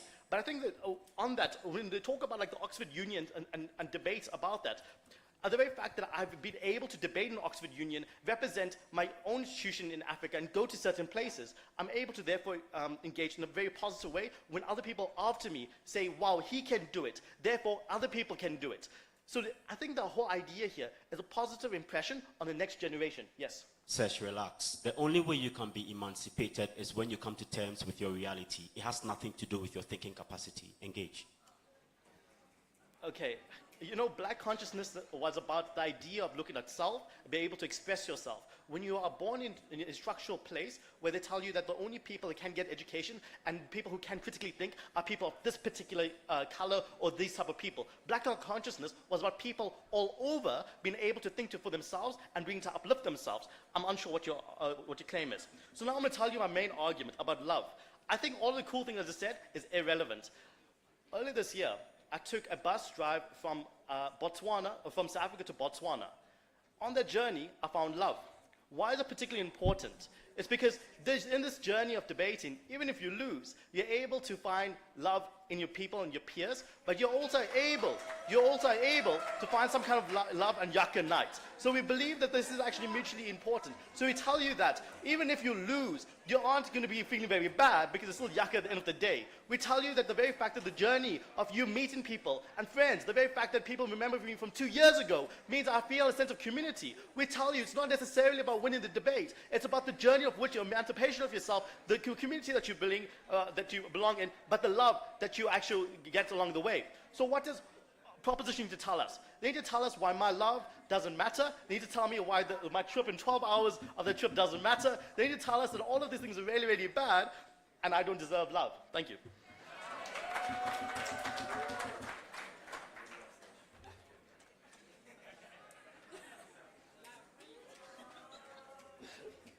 Hello.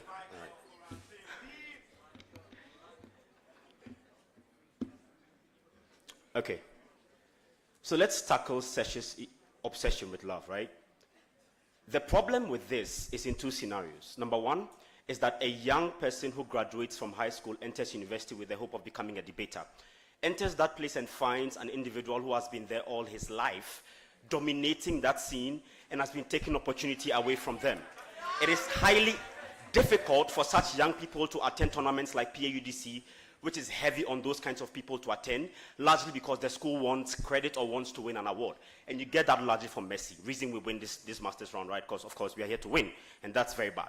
But then secondly, it's that we are looking at an instance where people who find themselves in this space are happy to be here.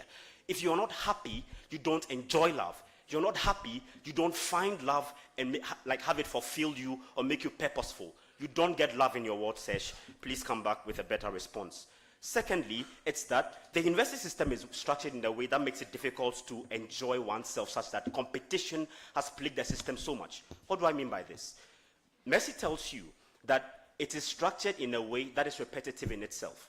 But that repetition makes it easier for people to claim a certain right. West Africa has dominated PAUDC for so many years. It doesn't necessarily mean that other unions are bad. What it basically means is that people would use any means possible to secure a win. What that means, again, is that one, individuals who try their utmost best would obviously not be happy because they come to a tournament, they don't get any win, they go back feeling dejected. PTSD is something we all suffer as debaters sometimes. But then at the end of the day, you still go back to that same toxic love, which tends to affect you and harm you so much.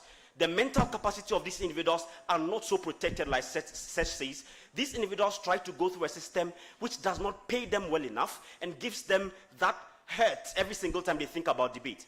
There are so many individuals who have been left out of debate simply because they can't break through. Ayafa is failing to graduate from school and comes back to do a certificate program every single year just to be able to attend PAUDC or to even make the list for WUDC. This is the problem that university debate really brings to the fore. We need a system that gives young people like you and I, especially since PAUDC this year has become like the most young PAUDC participation that we have seen in recent time, that such people will have a chance to participate. Universities who are not able to pay these kinds of monies for their people are seen as universities who are not serious enough or are not interested in debate enough. But what about Inactus, right? What about other clubs on their campuses that are giving young people a chance to become self-expressive, a chance to engage, a chance to be, critical thinkers? All of those things are not exclusive to debate, and that is what Sesh does not want to hear. But then to be able to understand this debate better, let's hear Sesh and take him out. Sesh. Okay, you still haven't told me why I deserve love or don't deserve love. Sesh, I've told you deserve love. That's why you don't have to do debate, and that's why we think debate is harmful. I've explained this so many times, Sesh. Please, just listen. So the problem here is that Sesh wants love. Debate does not give you love because a judge will tell you that you are such a bad speaker and you should drop debate. Sesh needs to explain to us why that is love and why that is something we should accept at the end of the day. We don't see any reason why we have to accept such bad cause. Every single individual needs to find a place of fulfillment. Debate is not that place. There's a reason we call debating a toxic sport. It's that sport reduces your personality and reduces your humane nature into nothingness. People have come into debate and have left with nothing. Others who have stayed in the space for 5-6 years and continue to come back for certificate programs that last for 6 months because a major tournament is coming up will keep being here, and there is no reprieve for such individuals. We think it's a very bad thing to do. At the end of this debate, you should look at debate beyond the sense of coming here and speaking and screaming on top of your voice and going back to your school with nothing. Because obviously, there are just 10 medals for 10 top speakers, and most of us here would not get it at the end of the day. I'm so sorry, but that's the sad story we all have to deal with. Proud to be in OG.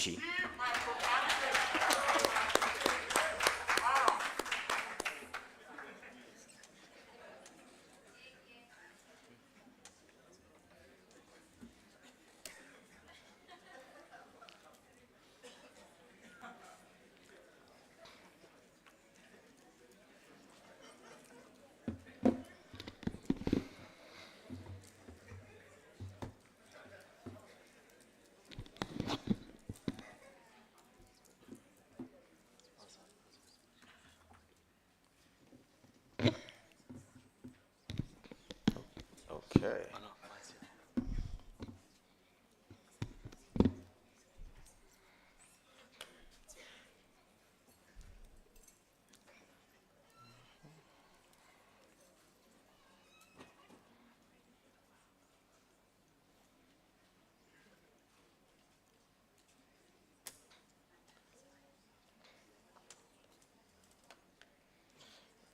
right. Okay. Starting my speech in 3, 2, 1. Now, in the tail end of my partner's speech, he tells you that he necessarily used debate in order to get love at the end of the day. I just think for the judges, if we don't get the win in this today's round, it means that Sesh does not deserve love, and I don't think you have to get up with him on that case, right? I think, Jen, if you extend on that love argument, we say this, right? He said that he used debate to find love. We extend by saying that's the perfect place to find love in the beginning of the day, right? We say this why, right? I think debate attracts like-minded individuals. What does this look like, right? All of you are here because you like to argue, you like to debate, and you just like to consider different ideas. What does this mean, the concept of love, right? At the point in which any single one of you would be engaging with people outside of this debate context, you look argumentative, you look really hard-headed, you look necessarily like somebody who doesn't necessarily want to concede, because you just don't understand how this other person goes about arguing, right? Because there's a different formality to how they necessarily argue. We say this, finding love within debate is the best thing to do because at least you get with people who understand how to solve issues and you're on the same level at the end of the day. We say this as well, right? I think to respond to that whole argument of, oh, people necessarily come here and continue getting harmed, et cetera, we say this. I think people are generally like rational, right? I don't think we'd have a full room of people who are necessarily like sadists, who like to harm themselves, who like to come to debates because they get nothing. We say this, I think you accrue a lot of proximal benefits, even if you don't get that end goal. Even if you don't win PAUDC, you still break, you still necessarily console yourself with drinks afterwards if you don't get that win. I think you get a lot of proximal benefits at the end of the day. Right? But I think on extension to that, we say this, I think debaters are generally the drunkest people I've ever met. We think that at best they're doing something with their time as opposed to just drinking. If it wasn't for debate, you guys would be at home just drinking anyways. We don't necessarily think that's a better use of your time, right? So let me just respond to that whole argument that we necessarily cause harm in this pursuit of goals. We say, number one, it's not unique, right? People are drawn to debate, are naturally competitive to begin with. This is true because, understand, this is a sport like any other sport, right? Gov has to prove how debating is uniquely harmful compared to other competitive sports, right? We say that they're actually better than the alternative that she gives us. He tells us about like team physical sports. We say, number one, you don't get hurt, and B, you can accrue benefits that aren't within the context of that sport. If I'm good at rugby, I'm just good at rugby. At the point in which I'm good at debate, I have public speaking skills, I necessarily understand how to take a loss, and a lot of those proximal benefits that you get at the point in which you're engaged in this sport as opposed to other sports, I think we are better in that regard, right? I think the second thing I'll tell you in regards to losing is that it makes you better at losing at the end of the day. At the point in which you continually take that loss, at worst case scenario, you're just good at taking losses in the most public means necessary. I think at the point in which you need humbling, this is the best place to come. I think it makes people more empathetical at the end of the day.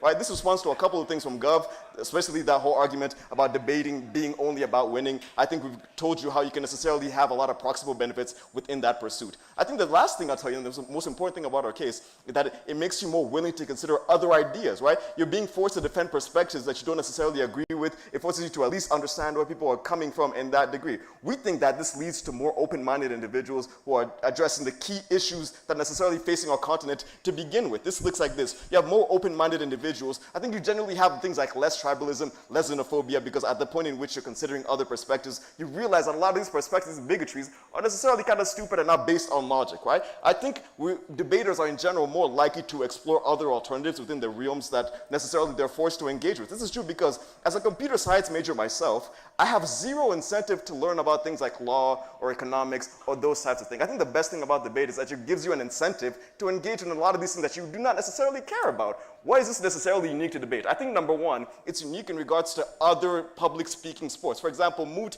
is specifically within the context of law, and what's called Model United Nations is specifically within the context of international relations. I think the best thing about debate is the fact that you necessarily get to engage with different fields that aren't necessarily within your specifications, right? I think the best thing that you get within that degree is that you get to cater leaders. We're not saying that they'll become experts in a lot of these different fields. No. We're saying that leaders who are necessarily more willing or more able to necessarily like engage with the nuances of things like policy decisions, right? Understanding when you're dealing with things like climate change, you have to necessarily set policies which are rigorous within the legal framework, but also culturally sensitive and necessarily engage with a lot of the things that people on the ground feel is relevant, right? I think you can only get that when you're forced to engage within a platform that forces you to now look at different fields and be experts in a lot of these niche different things, right? I think not only is debate necessarily for does more goodness and harmness in the end of the day. I think for Africa and for the future in and of itself, I think every university student within the African context should be a debater. That's how you get long-term sustainable success in the end. I think that's how you solve a lot of our systemic issues as a continent. And with that, I rest my case.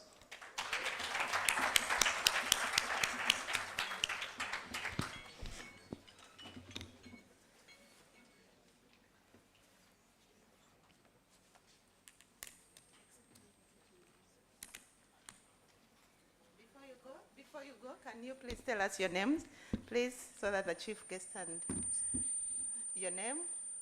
They were against countries, so it's a lie. My name is Mercy Awino, Ugandan. My name is Michael Kranting, I'm Ghanaian.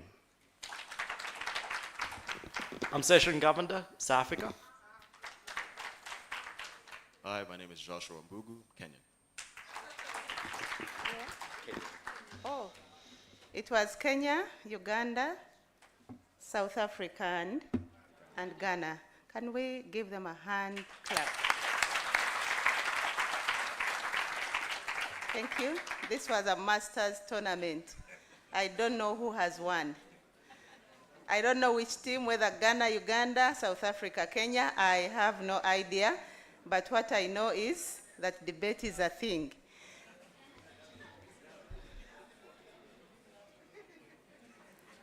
We are going to close our event.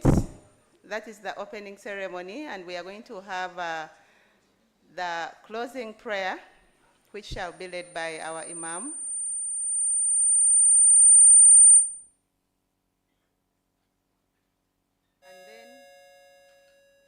And then we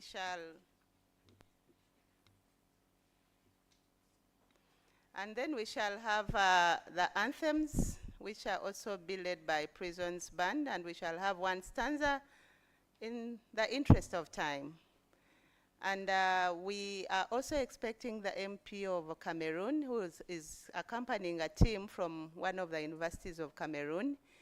And we have other teams that are already at the airport. So the pickup team is busy. And so we have to break off so that we allow also some other teams to be able to join us for the tournament. I'll request the Imam to lead us in the word of prayer. After the anthems, we are moving to the front of the building to take a group photo. All of us, please.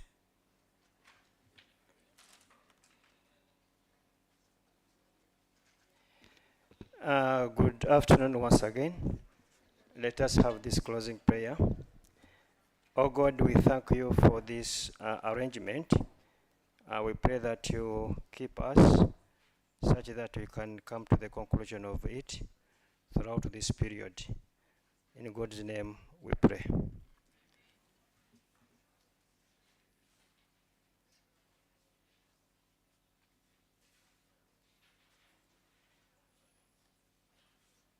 May we raise for the anthems.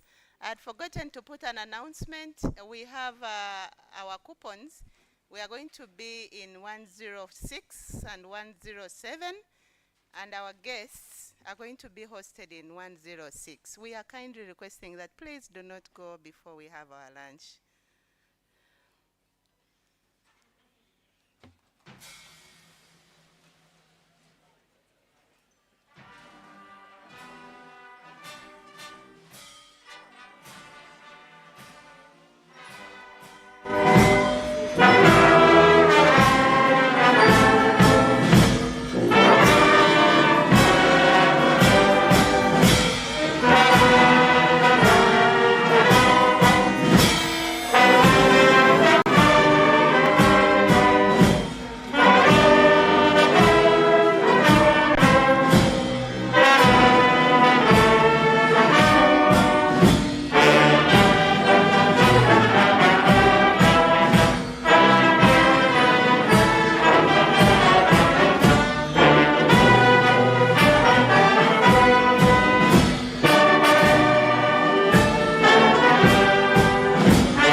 Alright, number one, I would request all of us to carry our empty bottles and take them outside with you. Please let us keep this room clean as we found it. That is number one. But number two, let us all move out photo in front of sit here. And number three, all those that are participating in public speaking, judging and speaking, please use the form and fill in your details. I'm going to leave that link in less than 10 minutes from now. And if you do not register, we are sorry you will not be able to participate. Thank you very much.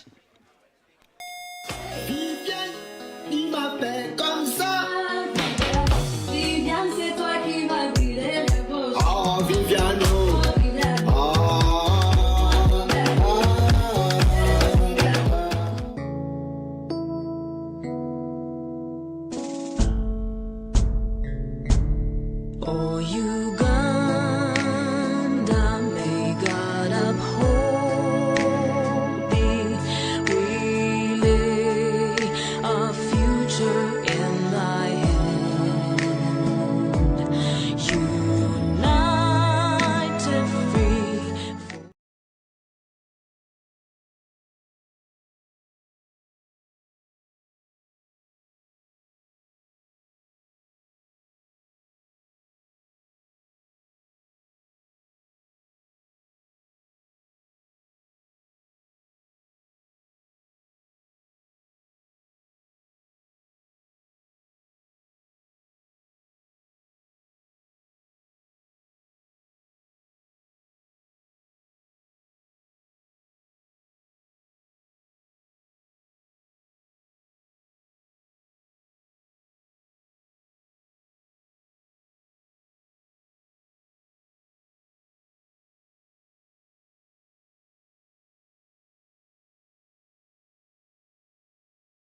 kids do not pay attention to me when I am teaching.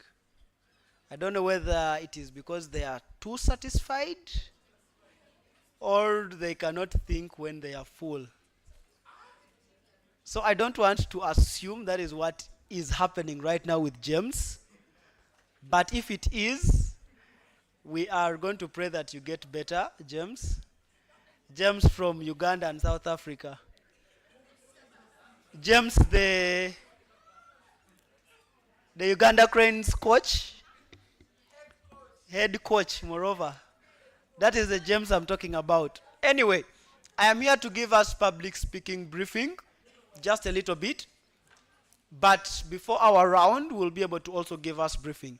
However, for round one, it is pretty simple when it comes to public speaking. Your round is very clear, and it is just a prepared task or a prepared topic. So come on stage for round one with your speeches, whether you want it to be a heartfelt monologue, or you want it to be an inspirational speech, or you want to give a speech about bad governance.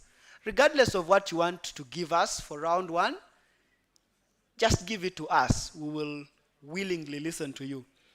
There's one thing that CAP is not going to take for granted, and that is the window that we have been giving people to register. The registration has closed. The registration has closed. I want to repeat that very clearly. At a point that you have not registered, we are sorry. You are going to do debate, and we would have saved you from the hassle of looking at two things at the same time. That is very, very clear. For basically two reasons. Number one, we sent that link very, very early. But secondly, this room has Wi-Fi. So you cannot claim you have been offline. And there are sockets everywhere. So you would have at least charged your phone. But also, someone else can fill that form for you in case you are not online. So right now, we are working on the tab, and we wouldn't want anyone to come and let us know that, oh, I am not on the draw, it is etc.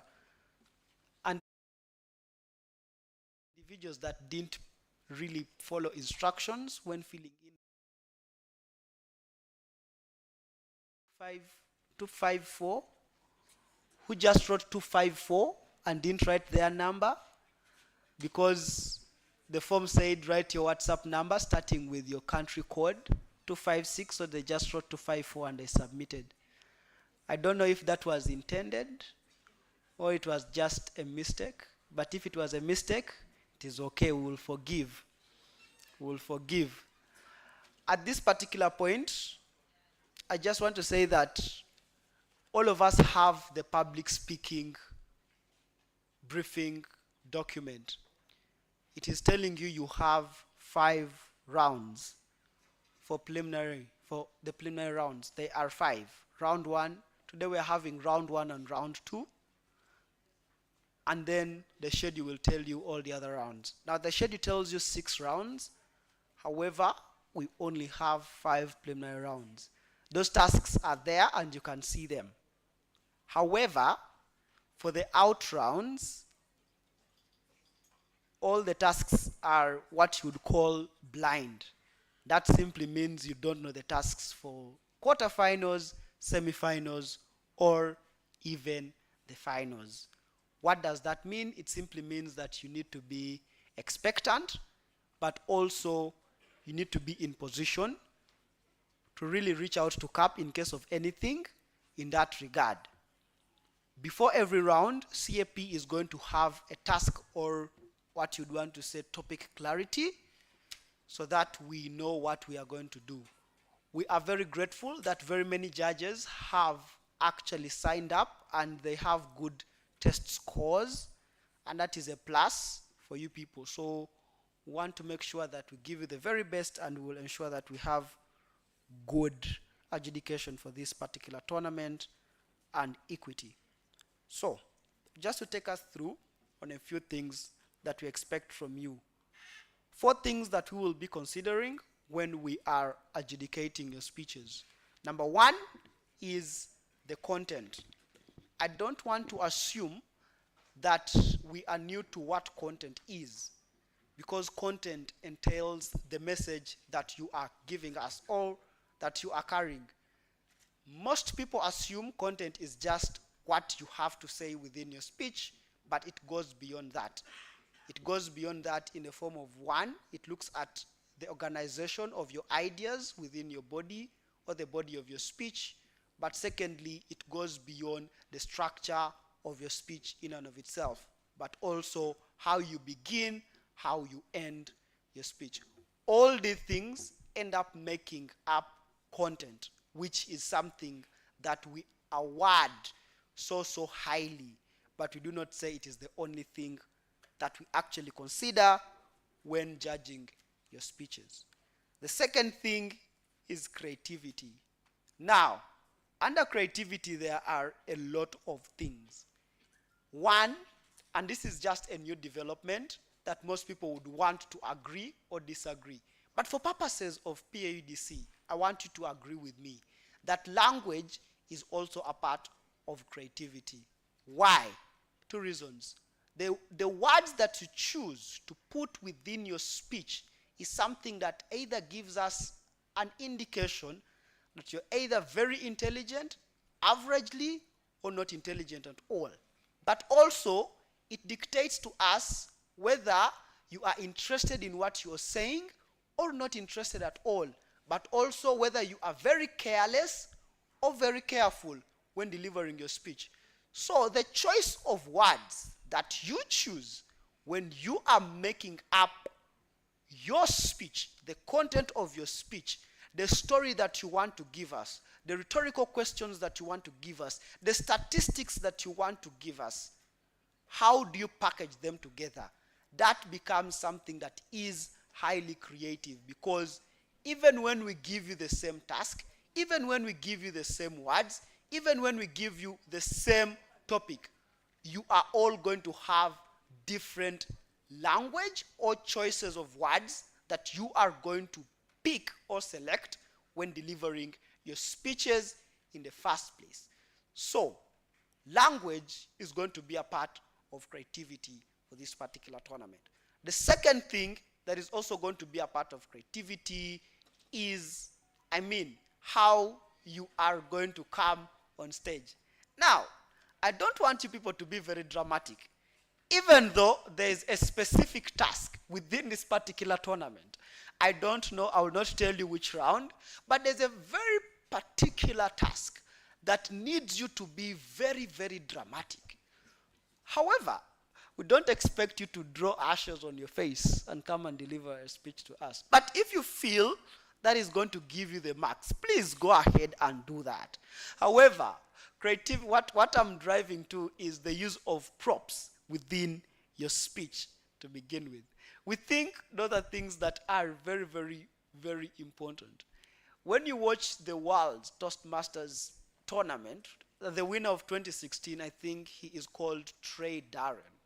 He gets on stage fully dressed in his suit, but he wears an underpant over his cloth. And that prop in and of itself, I think was among the contributing factors to make him win that particular tournament. I'm not saying you should do that. Just be as creative as possible, because creativity is something that comes from you, right? You never know. You never know. Dressing up as Superman or Batman would be the last ingredient for you to win this particular tournament, especially if you make it to the finals. But the question is, are you making it to the finals? You need to answer that question. So we are going to also look at creativity. Anything unique that you are going to have within your speech that helps us understand the message that you are delivering is something that we are going to credit. Arnold, how are you doing? I know you didn't sign up for public speaking. Is that why you're making noise? Please don't make noise. Thank you very much. The other thing that we're going to be looking at is the delivery. Guys, I want to be very, very clear on this. And this is not only for the tournament, but as a life skill when you go outside there. Whenever you are delivering a speech, it is very good for you to have an attachment to your audience? It is pretty easy. Just because we are all adults here and I'm going to give you the respect that you deserve, but from where I am right now, I can see those that are paying attention, those that are on their phones, those that are dozing, those that are utterly unbothered by what this guy is talking about. In fact, they're asking themselves or telling themselves, man, I'm here to debate and win. What is this guy talking about? That is only possible when you have a connection to your audience. It is always a good practice to look at your audience, specifically their eyes. I mean, it's a good thing. But the question is, I cannot look at everyone's eyes at the same time. So what do? I give my statement while looking at him directly in the eyes, and afterwards I turn to another person. I look at her, I look at him, I look at them.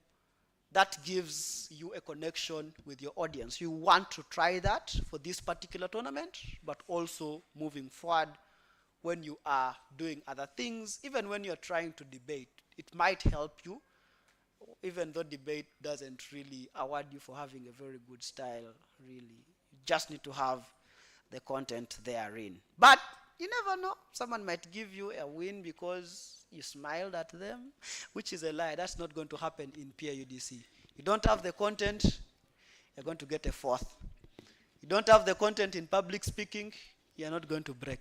It's as simple as that. But delivery has a lot of those things. The other thing, it has things to do with body language. It has things to do with your stage movement. Now, I handle public speaking for mostly high schoolers. Whenever I tell them stage movement, they want to come on stage and they want to dance. Guys, this is not a show or it's not a dancing contest. You're here to speak to people. You moving up and down doesn't help you to win a tournament. Even though you want to say, I want to capture the attention of my audience, you can do that. You can do that without moving around the stage as if something is itching you. Okay? And I think that is what you want to try. The other thing is coherency. This is something that most people forget or will never get in public speaking.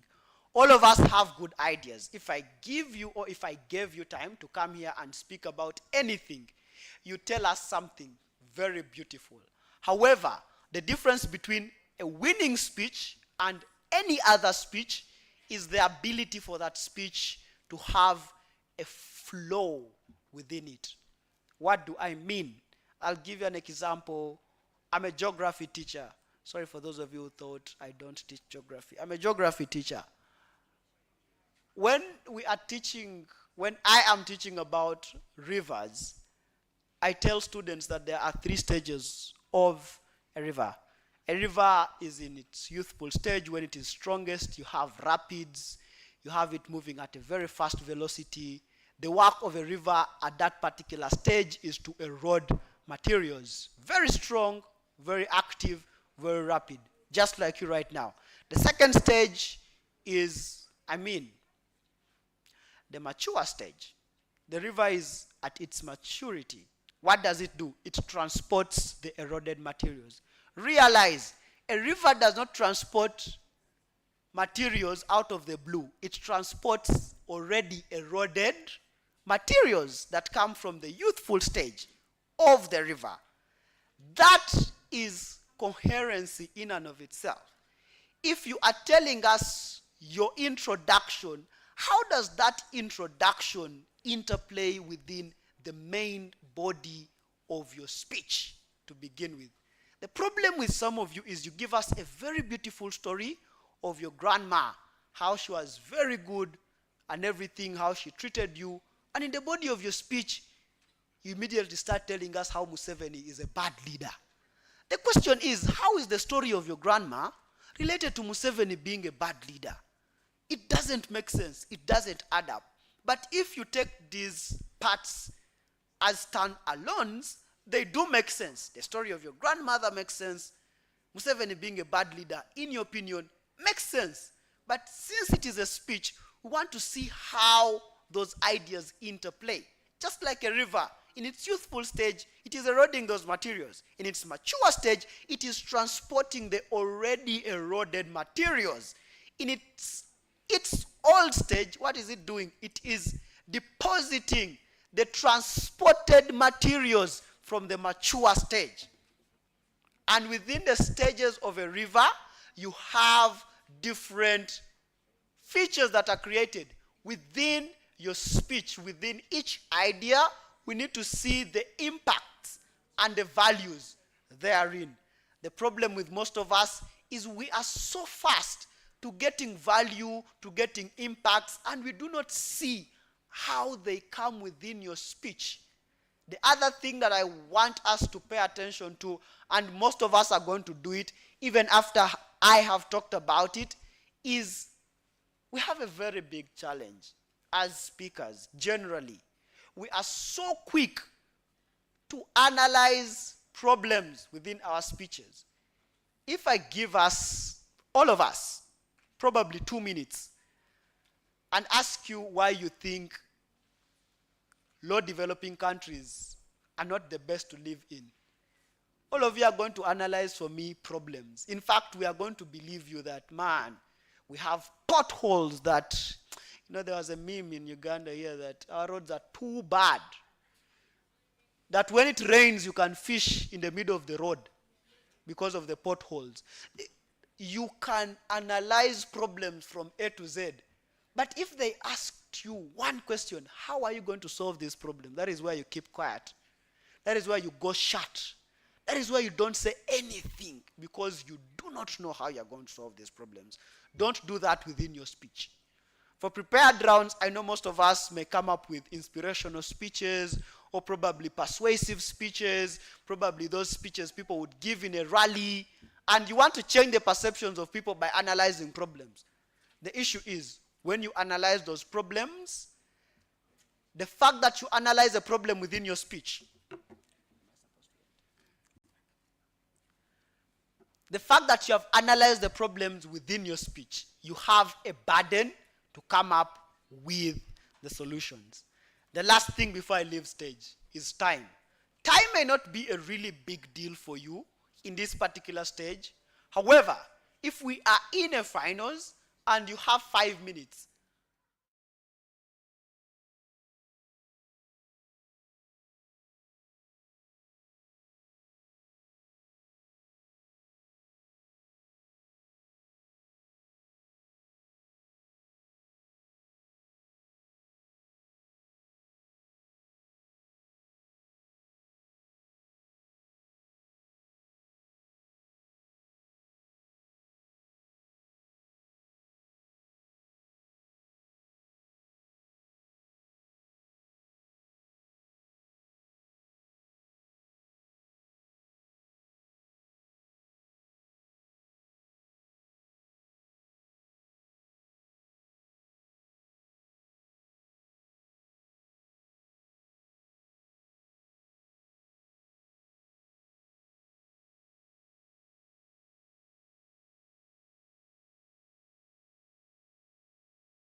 who can mumbo jumbo all the things at the same time.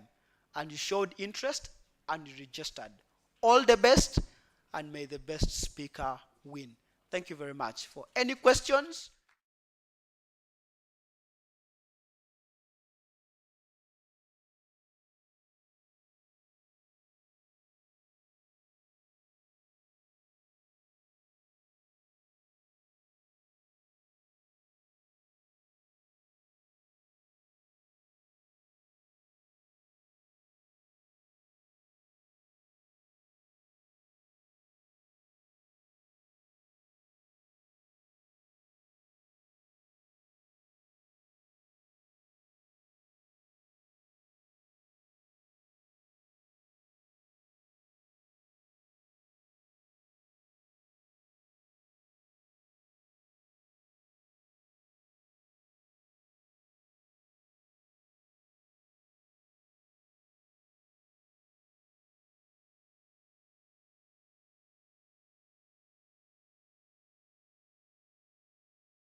just to begin with, we're going to put some slides here, but before that, the slides have been sent to the group, so everyone should have access to the slides that I'm now using. So in case you have anything specific, a specific question, a specific issue, just go through the slides yourself. If you don't find the answer, after we are done, we'll just do a quick Q&A, then you'll ask what you need to ask, and then we'll give you guys the answers. If not within this time period, you can find us after, then we'll answer any particular question need answering to. So I'm going to start with speaker briefing, and then Session Joy are going to continue with judge briefing. So for this speaker briefing, just going to focus on a few things. First, we're going to talk about motion and motion types. Secondly, we're going to talk about counterfactuals. Thirdly, we're going to talk about info slides, and then I'm just going to give you guys a simple scale. So it's something I'm going to take time explaining, since the scale itself is self-explanatory. The scale itself is just about feedback for your chairs and judges within your rooms. So it's not as simple as, I didn't like the feedback, I think it's a 5 for feedback. It's a bit nuanced to it, and it helps you also with the quality of your rounds as you go through all the particular rounds.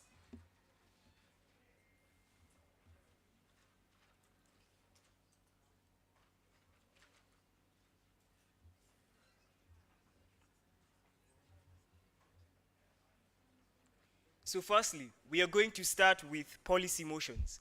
So policy motions tend to be of two types.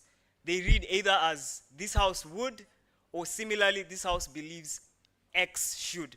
So both of these motions are policy motions. So policy motions have a specific burden. Within policy motions, what you need to do is ensure that you mechanize a specific policy.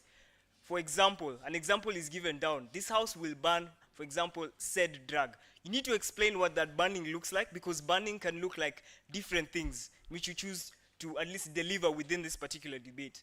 Which means in any of these particular motions, you need to always be ready to mechanize something specific. It's a specific burden, and opening government teams need to follow. Now, for opening opposition teams, there are two paths you can follow. Either one, you give a counter proposition. This is to say, you give a counter policy, which you have to mechanize yourself as well.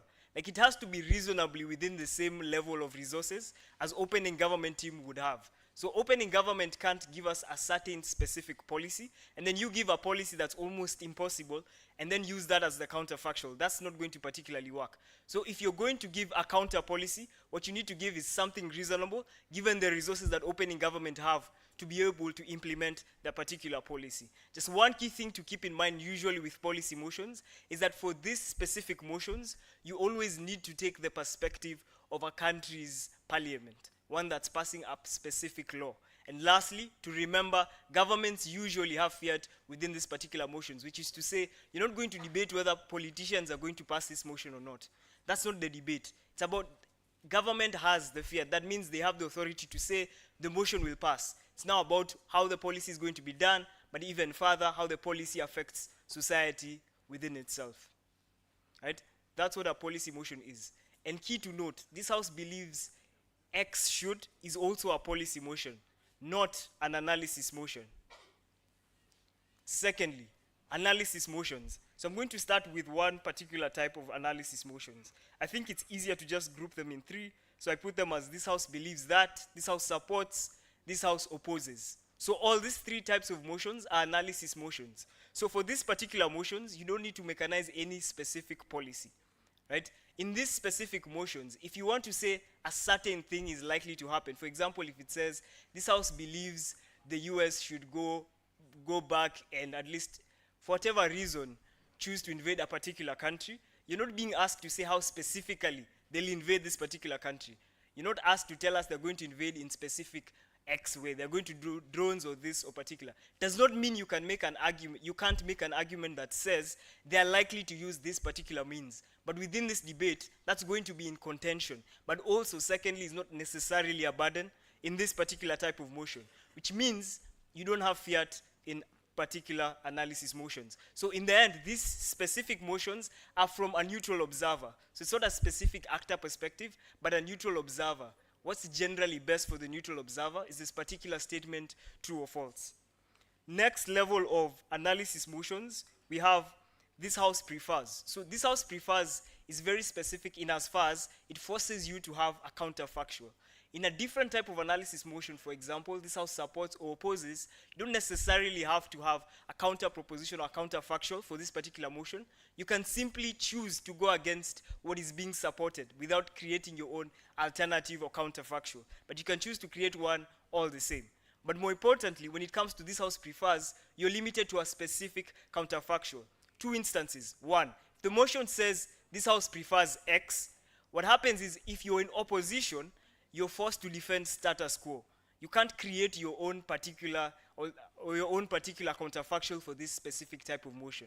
But when a motion says this house prefers X over Y, you can only defend X or Y, depending on whether you're in government or opposition. And that's particularly important. But secondly, you have to defend all of X and all of Y, right, within reasonable framing within the debate. So if the motion says this house supports this particular group of people, you have to support everything about that group of people, or if it's a particular social justice movement, you support everything within that social justice movement. You're not necessarily, yeah? Slow down. So I repeat that last point. So what I'm saying is, this house prefers forces you to a counterfactual. If it says this house prefers X, for example, this house prefers the finance bill, it means opposition have to take the stance of status quo. They can't create a fictional counterfactual. They are forced. They are forced to that comparative. That's why it says forced evaluation. But if it's this house prefers X over Y, the government must do X and opposition must do Y. But following that, it means if you're told to support X, you have to support all attributes of X. If it says this house supports choice feminism over this particular form of feminism, you have to defend everything within it. You're either supporting it or opposing it. You can reasonably frame things that shouldn't exist within that debate, but your burden is to defend everything around that. I hope that's better. Fantastic. Third, this house regrets motions. So for this particular motions, this is a retrospective motion. What this means is there's going to be a counterfactual, and the counterfactual is a world in which the said thing being regretted didn't exist. And that's something that needs to be engaged, in this particular instance, by government teams. So if this house regrets, you have to always create a world in which if the particular thing didn't existed, and defend that from a government perspective. But then from opposition, you're quite simply just defending the thing in itself and how it existed within those forms. So those are the key types of motions you're likely to have. The only other one that you're likely to have then is an actor's motion. So this house as X would do this particular thing. So this house as an actor means this debate is not about the neutral observer and what we think is true or what's best for the neutral observers existing within a society, but rather what this motion asks you to do is look at the certain perspective of a particular actor. So if it says this house as Trump would do 1, 2, or 3, it's about who best defends what Trump is likely to value in regards to his morals, his beliefs, his stance, and who best prove that particularly beneficial. Doesn't mean if you prove this is beneficial for society, not necessarily going to win the debate, since it's an actor motion, asking you to take the specific perspective of the actor. So you need to explain what the actor stands for, whoever best frames that, and then reasonably within the debate defends that. You've then fulfilled the burden of an actor's motions. I think those are the key types of motions you need to keep in mind, and the key nuances you need to keep in mind going through the round. Again, you have these particular slides. I think we can also release just a few resources, videos for you guys to go through in your own time if you need any particular questions on these motions, but that's largely about the motions. Moving towards info slides. I think what you need to keep in mind is for info slide, I think the key thing, very important to remember, is if a motion says this house would, but then the info slide speaks of an actor. For example, it says your mercenary in whatever army, this house would do X. That is also an actor motion, simply because the info slide itself is talking about an actor, you specifically being an actor. So that's a very specific instance where an info slide changes the nature of the motion. So I think that's important to keep note of. 2, info slides generally are just there to help give you some level of context within the debate. So if you have any particular clarifications, it's okay to ask CAP. If you don't understand anything specific about the info slide, you can just ask CAP. We'll be happy to give you any clarity. within reasonable clarity. We're not going to give you arguments or help you through the round. But generally, if you feel you don't understand something in the motion or in the info slide, at any context, just feel free to ask. Right? The earlier in prep, the better. Moving on to definitions. So usually within BP, especially opening half teams, usually a lot of the times opening government teams, you're asked to define certain characteristics. Now, the key thing to remember here is, one, when you're defining something, please be cognizant of the definition you're giving and how it helps you within the debate. For example, we say this house will support choice feminism. You can come and tell us what choice feminism looks like, but please take a step further and explain how that is relevant within the debate. So you have a burden to define it, but don't define it within a vacuum. What does that look like? Ground it for the judges.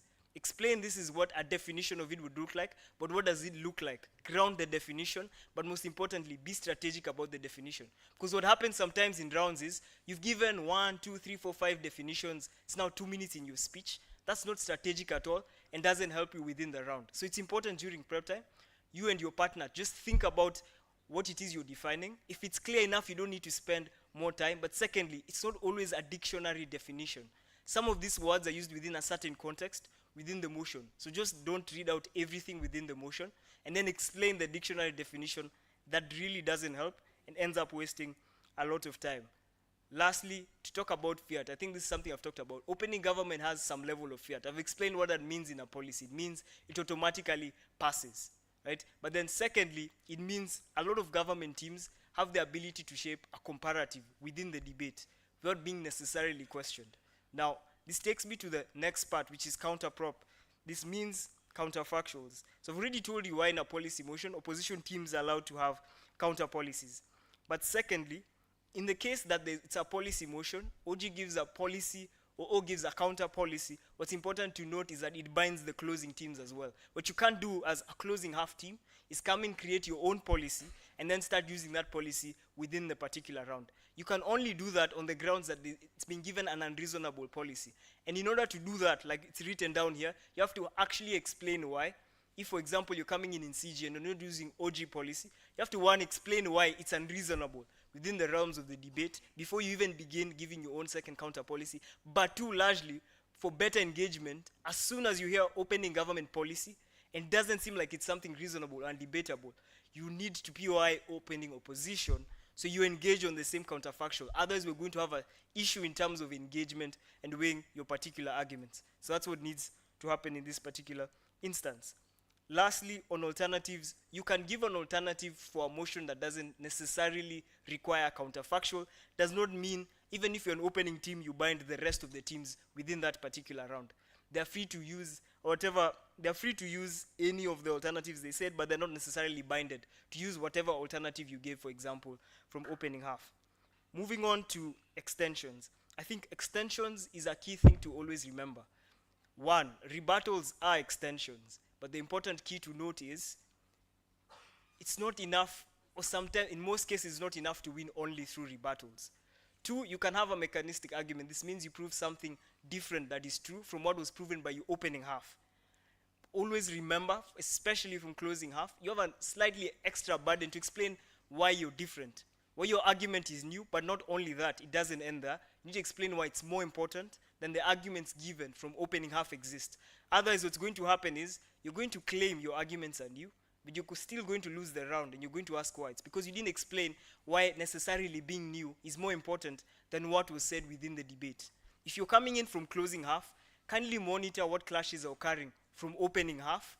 Engage those particular clashes. Even if you choose to create your own different clash, please weigh that against the conversation that was happening in opening half. It's a specific burden for closing teams. Not only to differentiate, explain why you're better. If you miss that out, it's something that generally harms your particularly your argument. Whips, as always, no new arguments. You can have different responses, you can have different examples, but generally, no new arguments are allowed. Lastly, what you have there is a feedback scale. So that feedback scale is simply for ranking your chairs. So whoever gives OA, not only OA, but generally within the round how they explain their justification, their general feedback. So this scale is to help you guys after every round. You need to input feedback. The feedback only helps you guys. When you don't input feedback, it means we don't have objective criteria of what's happening with the judges, what we need to talk to the judges about. So after every round, it'll only cost you 1 or 2 minutes, not even that long. Please input back feedback. Use this specific scale to input feedback. It will help you generally get a better balance of panels within your rounds. It doesn't mean we're going to take all the judges, put them in top rooms, and all the rest in the bin rooms. It's about better balance to be able to weigh through particular debates. I think that's it for speaker briefing. So we are going to start on judge briefing. I think as soon as we are done with all of it, then you can ask your questions. But for the time being, that is speaker briefing. So if you have any questions, just hold on until we finish. I think I'll just let Joy come and continue.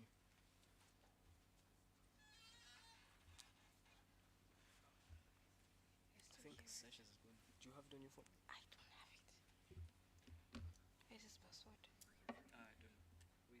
is it? Can everyone hear me? Can you hear me at the back? Okay, so I would advise you don't sleep because judges, you need this briefing, especially if you want to break. Thank you. Okay, so I'm going to be starting with basic room management. So all judges, please note that you have to check the drawer on WhatsApp. We will no longer be using Discord. So please make sure you check WhatsApp for the draws before the round starts in case of last minute changes to educators' allocations. We'll be very tight with the schedule for the rounds, and we don't want a situation where a judge is being changed and you're already starting the room or a round in another room. That would be very problematic, and that would be delaying the entire tournament. So please make sure you are checking.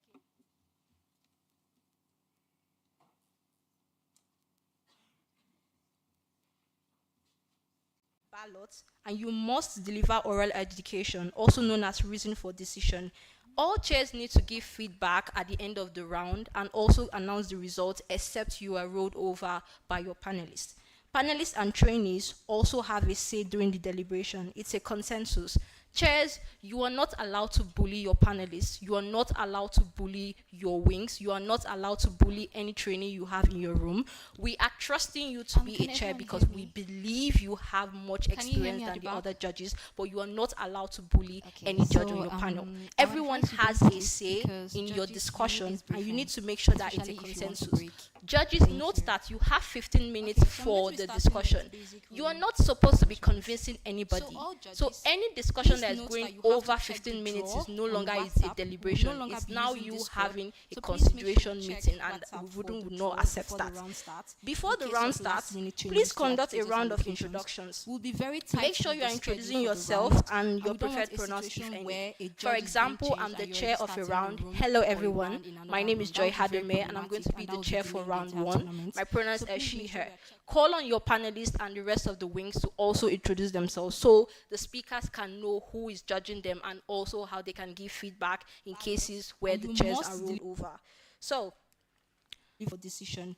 You are also supposed to call on the speakers to introduce themselves. The best way to actually do that is to make sure that you are allowing every speaker to introduce themselves based on the Prime Minister, Deputy Prime Minister, Leader of Opposition, and whoever. You are not allowed to bully your After panelists. every round, please make sure that you are able to orderly arrange your room. You can also say after the end of a speaker's speech, we thank that speaker for that speech. We want to invite X speaker or so speaker to continue debate or advance their case. Those are examples of in your discussion, and you need to make sure that it. Please note that all judges are to 15 minutes for the discussion. So if you know you are unable to keep time as a chair, please make sure you are delegating this responsibility to another judge. But we would advise everyone on the panel to be keeping time just in case a certain judge timer miraculously stops or something happens. Please conduct make sure everyone is keeping times. For the basic room management, just so you know, first, for example, you need to track the debate. Hello everyone. On your own. This is something you do individually.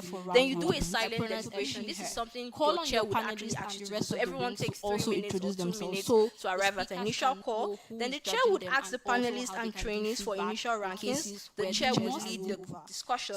At the 13-minute mark, the chair will call if nobody is actually agreeing to be convinced. So chairs, please make sure that at your 13th minute, you are calling a vote. The majority decides on the winning team. If the chair happens to be on the majority, whatever decision the chair or whatever side the chair is on would be the winning team.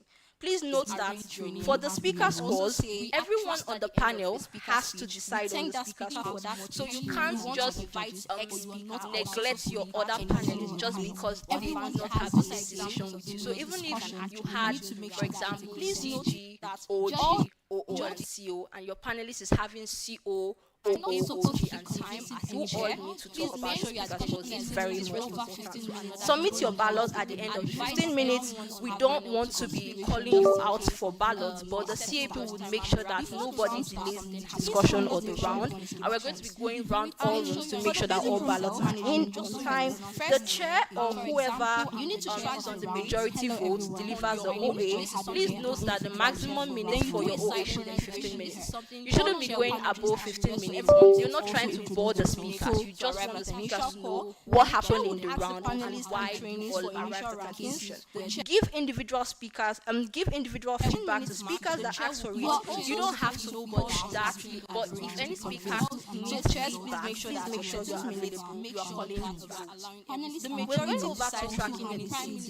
If the chair has actually tracked the majority, one, you need to be able to include any observations that actually comes up in the round. First of all, gaps in analysis, example, assertiveness. Secondly, unclear claims, example, confusing premises. You also need to include observations of poor responses and dismissiveness, for example, dismissiveness of PYs and any other arguments that might come up for any team. You need to observe good arguments and responses that must be dealt with, thoughts on how reporters' arguments are interacting and responding with each other. You also need to submit your ballot a score 15 minutes. We don't want to be calling you out for ballots, just like the other member of the CAP mentioned. You need to make sure that you are looking at the speaker's scores. So you want to make sure that all ballots are outrageous scores like a 52 or a very high score like a 95. Note that if you're we have a range of votes expected in this tournament. So if you are actually giving a 98 or a 94, you will actually justify your decision in front of the entire team. So please make sure that you're attentive as possible. So you give individual speakers to actually give individual feedback. Please make sure you write your own rebuttals to every speaker so you can actually know how to track them in cases of very close relations. What if persuasiveness is the next aspect of so the basic elements of persuasion and how it translates into qualification judging. A speaker can be persuasive to the average person by using 3 appeals. 1, logical appeal, emotional appeal, and moral appeal. Debates are judged holistically, right? So you need to consider debates only. Debates are judged holistically, considering matter, which is content, manner, which is style, and method, which is strategy. So as a judge, you need to make sure you're considering both content, style, and strategy. Just don't judge on each other. Strategy. You also need to submit your ballot. A score 15 minutes. We don't want to. What is manner and style? Just style or that member of the team. It has to do with when assessing language use, you should only assess how much it contributes to the persuasiveness of that argument. Please note that accent has no role in persuasiveness, and you don't have to prioritize accent in speech. Sometimes you might judge a speaker whom you are not used to their accent, and you might actually be judging a speaker that you don't even understand them based on their accent. That will also come to the equity briefing, which the equity officer will talk about. Please make sure that you are not supposed to judge a speaker just because you feel their accent is perfect. You can't judge a speaker just because you feel like their accent is not up to standard or up to what you are expected. So the basic elements of persuasion. Next slide, we are going to the average intelligent voter. As an adjudicator in a debate tournament, you are an average intelligent voter. Who is an average intelligent voter? One, no specific knowledge of any area or any field. Second, an average intelligent voter is someone that is willing to be persuaded and convinced by any speaker in the round. Third, an average intelligent voter is a non-interventionist. That is, you can't and you won't enter the debate to rebut or complete arguments. It's actually a persistent issue when judges go into the debate with an expectation and they try to fill in the gap for speakers or teams. Please don't do that. You are an average intelligent voter. You are not allowed to be filling in gaps for the speakers. They have to do that themselves. In terms of views and knowledge only, not only capabilities, an average intelligent voter is someone that fully understands accent, or a judge that understands speakers, capable of understanding complex concepts, capable of logically following and analyzing the debate, and low tolerance for jargons. An average intelligent voter should be well read on current affairs. Please note that just because you are not debating in this tournament doesn't mean that you shouldn't read. You should be open to reading material before the round. You should be open to read. We are going to the average various topics and various areas that you feel are very important. So you just don't rely on your existing knowledge. You should be very open to an average intelligent voter has a good memory and understands that an argument cannot just fall out of the debate simply because the other voter is someone that is willing to. So you need to actually understand why that particular argument is very important in the debate and not just neglect it totally because it was not responded to. So, for assessing argument and rebuttal, you need to actually ask yourself, is this claim possible? To test this, you need to ask yourself, how many logical analyses, e.g. mechanization, was done by the team to prove a conclusion? Mechanization simply refers to proving why the claim is true. Simply put, if a team is actually arguing about X, Y is X true. Secondly, how important and significant is this claim? To test this, you can just ask yourself, was this claim proven to have significance in the debate via sufficient impacting? Impacting refers to proving the significance of the claim through illustrating outcomes that flows from the logic of the original claim. Simply put, so what if this argument is just because you are not debating? That should actually help us in class. Also, an argument can also function as a rebuttal, even if it is not explicitly stated. This is why we encourage judges to be very attentive. Just because a team does not explicitly say, I'm going to be bringing 14 levels of rebuttals or 6 levels of rebuttals, doesn't mean they are not bringing any rebuttals to the round. So you need to make sure that you are attentive to know what the rebuttals are. Even if a team has rebutted an argument, check if it has either mitigated the argument or completely negated the claim or the argument. Sometimes having to mitigate an argument is not just enough. You need to check the inputs and how that is very significant to test the round. The next part we're going to be talking about is coming to the right call, which is identifying clashes. Mechanization how do you identify issues and clashes? As a judge, you must track a debate closely and identify issues. Issues are also regarded as clashes in the debate, and these clashes are those things that usually arise during the debates that determine the winner.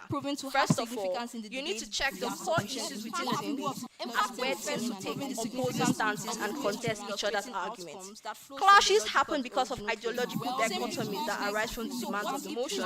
Secondly, each debate has like 3 to 5 issues depending on the type of argument and quality of the debate. So you need to ask yourself, what are these issues that are actually arising from the motion and how are these tackled by the teams? Secondly, Issues and clashes are also questions that would help you decide whether a particular motion should pass.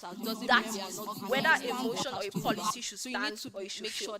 Teams would have to outline these issues themselves as the debate progresses. But if they don't, due to the quality of the debate, you need to actually track this and determine what were the issues that arose and why that are important.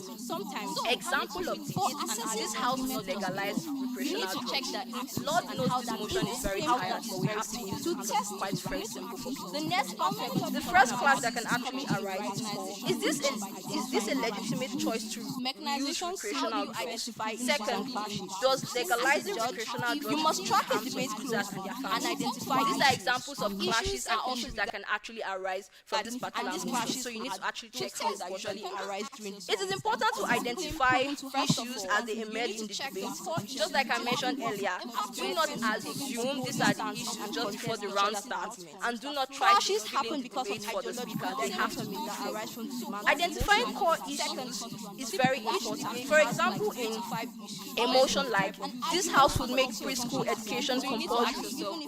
Issues can actually look like this. One, what is the duty or role of the government in regulating family planning and parenting? Also, big paternalistic versus small government conservative. Reasonable assumptions that government should have of parents and what is better for the development of a child.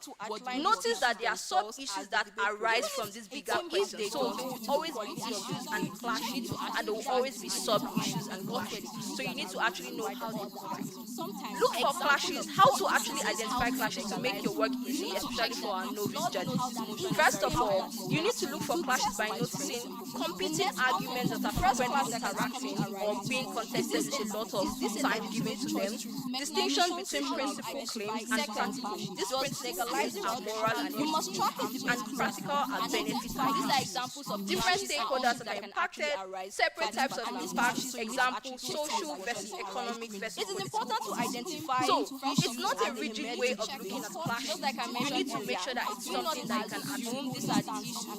The second section which we're going to come into is coming to the right core and ranking clashes Identifying in order of importance. So how to rank issues? Emotion novice judge. This house would make very school education compulsory. One, Issues what can did the teams explicitly agree on What as is the important duty issues or of role of the government? If this first question is not clear, then what did the teams implicitly agree on as important? Example, how much time was spent by teams on mitigating issues? If this is also not clear for judges, look at the reasons given by teams on why a particular issue matters more than other issues. That is, what metrics did the teams provide for explaining which clashes mattered more in the debate? If there is no explicit range of how to actually only then will you need to compare the clashes for yourself and consider which clash you need to more important by noticing. Last resort, if the teams don't do any of this because there's every possibility you're going to be in this situation, make sure to justify why you are actually entering this debate in this scenario. Examples of weighing method from debaters to show why an issue is important. One, the size of group or number of people impacted or affected. Secondly, the scale or severity or extent of the impact. Long-term versus short-term impact. Principles, likelihood, and necessity, which is the tipping. So the winning team or the team who wins the debate must be the one that actually wins the most clashes or discussions in the round, and they need to be able to do this sufficiently. Look out for assertive weighing versus actual weighing. So this is how it's going to be able to help you in your judgment. Coming to the right call, holistic adjudication. Sorry to bore you, but this is very important. How much time Follow was the spent logical by flow of the debate with the following principles. If this is also One, not clear, comparative, there is no such thing as an automatic force. So even if a team delayed or they are actually very slow in speaking, or you feel like they are not doing what you expect them to do, that is not an excuse to give an automatic force. I have never heard of such thing before, so it shouldn't start now. There is no such thing as an automatic force. Please bear in mind the main point of clash in the debate and decide which team has proved the best justification for its bench. Please make sure you don't count arguments engagement. You don't put much priority on teams who go ahead to tell you, panel, I have 14 levels of argument, or I have 14 levels of rebuttal. Those are very ridiculous because you end up counting and you see that they are not even up to 3. So don't take that as don't take those things as things that hold water, and make sure you actually regard that. Please do not give separate scores for style, sophistication, and originality. Please don't do that. Judges should insist that the teams engage with each other's arguments as much as possible. Make sure that teams are actually giving POIs to everyone. It's very much important because we need as much engagement as possible from everyone. Next part, which is comparing diagonals. Being comparative. Judges may take into account the fact that top half teams cannot respond directly to bottom half teams. For example, that is the opening government, opening opposition, closing government, and closing opposition. It's not possible for the opening half to come back to respond to the closing half. So you can actually consider POIs from those closing half teams to respond to the opening, and willingness of teams to offer and accept them. There is no quality of engagement by the bottom half, and robustness of opening cases to potential challenges. Did the case or did the team actually have sufficient comparative, or did they preempt arguments that would be necessary to solve closing challenges? This is something to consider.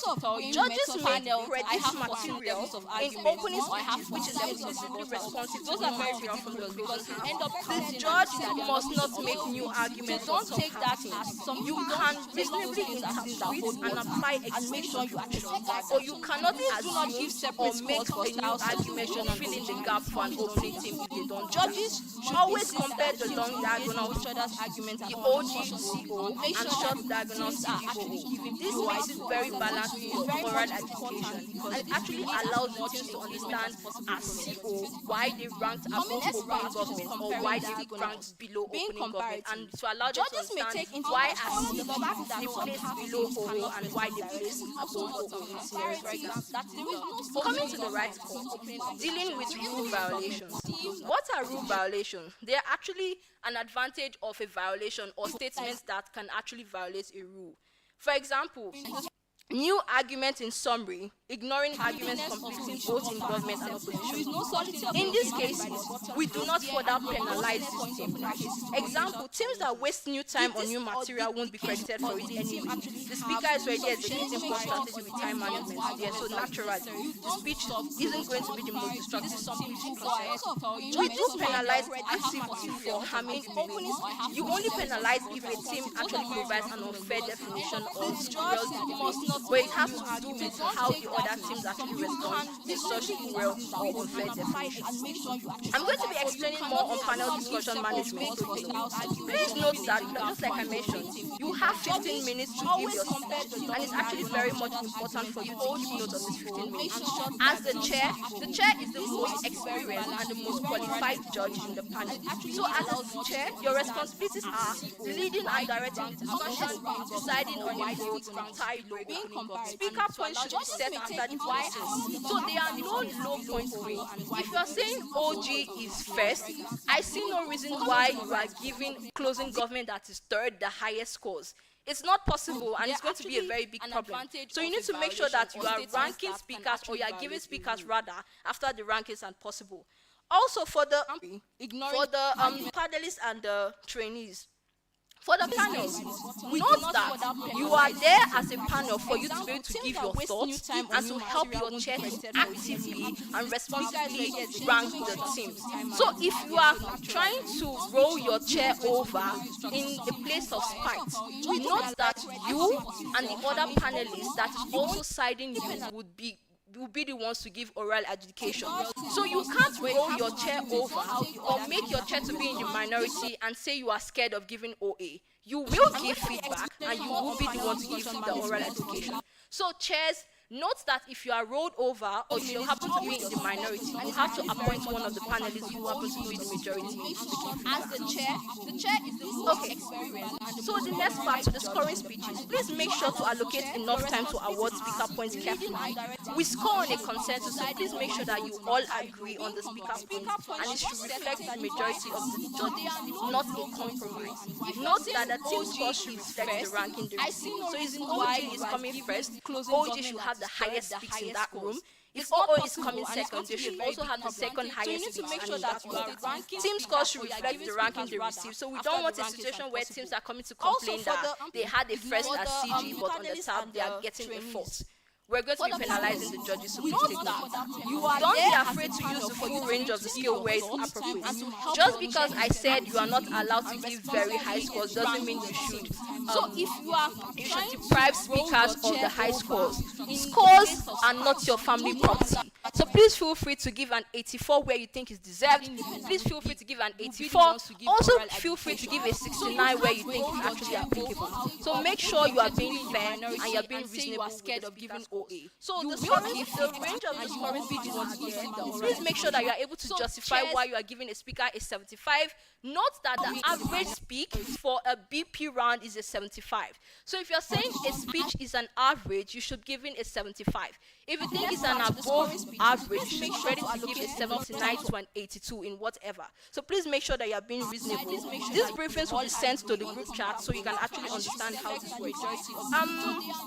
An example of how to announce the call, please go ahead to thank the speakers for the round when you call them back. Let them know of the general observation. Was it an excellent debate? Was it a decent round? Or was it a round where everyone needed to do better? You don't have to be very violent by telling the speaker that it was a shit round or it was a very terrible round and you thought that all of them were miserable and terrible. Please don't be penalizing. That's an equity violation. Make sure that you're actually giving very decent observations and make sure that you're happy to offer personal feedback where the speakers come from. So explain the ranking system. There are different ways to do it. Scores also make sure that you are ranking. Please feel free to give an 84 where you think it's judges is that they usually wait for the end of the debate. Also feel free to give a 69 where you think it's actually applicable. So you don't wait for the opposition, or you don't wait for your chair to say, you have 3 minutes to submit your rankings before you start scribbling quickly. The easy way to start ranking why you are giving a speaker is 75. As soon as the debate of opposition is done, try to quickly in your head. So if you're saying a speech is an average, you should give it a 75. Or do you think opening government is an average? You have your 79 rankings from the opening half. So do the same when the government which is done, so you are able to weigh between the closing government and the opening opposition and also the closing government and the opening government, so you have your call. Then do same for the opposition when the opposition is done. So you don't have to rush and end up giving very problematic calls. Just was it an excellent debate? Was it a decent the rankings of the teams? There are different ways to do this, but all are comparative. You can start from the opening half, which is OGO. Then you go ahead to the closing half. Then you do the long and short diagonals, and also you do the government and opposition teams. This is very helpful. You can also make sure that you're in a chronological manner. You can talk about why and why the first position beats second and third, and why the second beats third and fourth, and why the third beats the fourth position. Also make sure that please feel free to give an 84 whatever was judged. So please just don't state contributions. You have to weigh them and tell them why those contributions are very important. So make sure don't be vague and say, oh, this is so because you have better explanations. How were those explanations better and why did they matter? You need to be as clear as possible. So don't just compare first and second. Make sure that you're comparing why each team's rankings are relative and why those are important. And you can also include feedback from your panelists. Panelists can actually know whether it's a good decision or it's a consensus or it's unanimous. Lastly, we are going to be talking about how to give the opening back position. Please make sure while you are also taking notes, you need to actually write down some pieces of feedback. If you think a speaker needs to do better in how they frame their debate, you can write it beside the speaker and also give this as a form of personal feedback. This is very much important because you need to know that the speakers, most speakers here are kind of new to debate, or most people are kind of using such of debates, so they will need every feedback to actually do better in their next round. So thank you so much everyone for listening. We're going to be releasing the judge test, that's if it has not been released yet, and the deadline for the judge test is 6:30 this evening. So if you are not submitting the test, note that you're going to be starting as a trainee. It will not deprive you from breaking, but it will make you not chair or panel in the first place. So thank you so much everyone. I'm going to contribute. You have to wait and the freshers. Alright, thank you so much everyone for listening. I'm going to call in on the upcoming. How were those explanations better and why did they matter? you need to be as clear as possible. So don't just compare first and second. Make sure that you're comparing why Thank you so much to the CAP team. As EPT comes, we are going to have a very extensive Africa briefing just after that. So we are requesting that if you have not yet signed up, if you don't have an account yet, we are going to be talking we have about already created.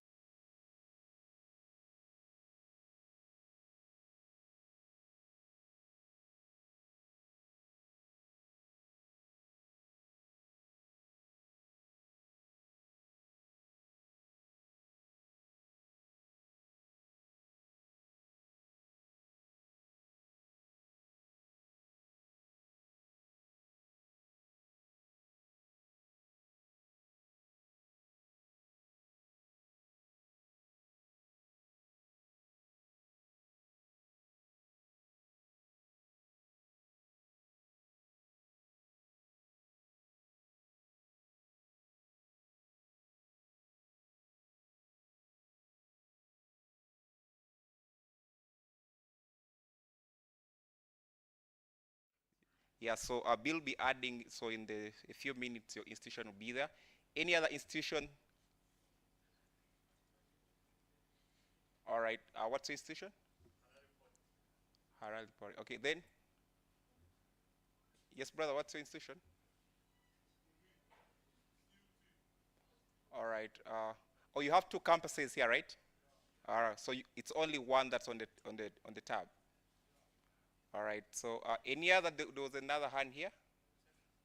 So 3 institutions are missing. Veritas, Central University, and Harare Polytechnic. Okay, all right, so it's only those 3 institutions that should not be having their teams on the tab. So what we are going to do, Rain, you can just help us show the participants list, and then we can go to teams. Being on the participants list is not enough. We would like you to be on the teams list, especially if you're a debater. You can only finish signing up when you are on the teams list. So how AfriTab works is you set up an account, a one-time account, moving forward.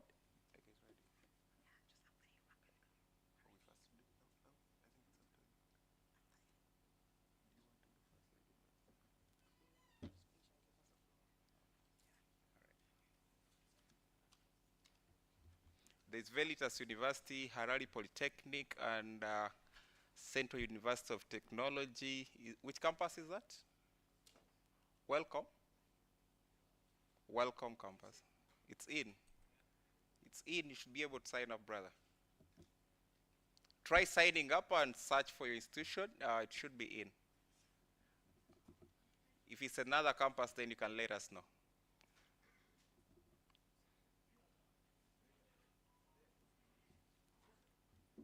Okay, guys, we had some, I'm sure you have already interacted with the system. We had some questions already. For example, why are we asking for profile pics? Just like any other social website, profile pics for this tournament are mandatory because we shall use them to print tags. We shall get all your certificate details and all your institution details from AfriTab, and your tags will have your photos plus a scannable barcode that will show us your details. So we need to know that you are the one. For other tournaments, you can always replace your profile pic with anything you want, or even just leave it blank. Okay, it's just like any other social platform. AfriTab is intended to be as interactive as possible. So that's one. The other, we had a query about why are we collecting phone numbers, and we had a reflection that wasn't needed, and so it was removed. So we no longer collect phone numbers, but we collect emails for verification of things like if you lost your password, or if you forgot it, and things like that. The other is, not that every tournament you sign up for AfriTab. AfriTab you sign up once. So people, conveners would just be setting up tournaments, and then you can join those tournaments, okay? So it will be that we want to simplify debate that much, that once you have an AfriTab account, the convener runs the tournament on AfriTab, you don't have to provide your details again, and again. That's one thing. But the other is also about names. We don't want the issue of names and mistakes in names, certificates being rejected and things like that are highly solved by AfriTab.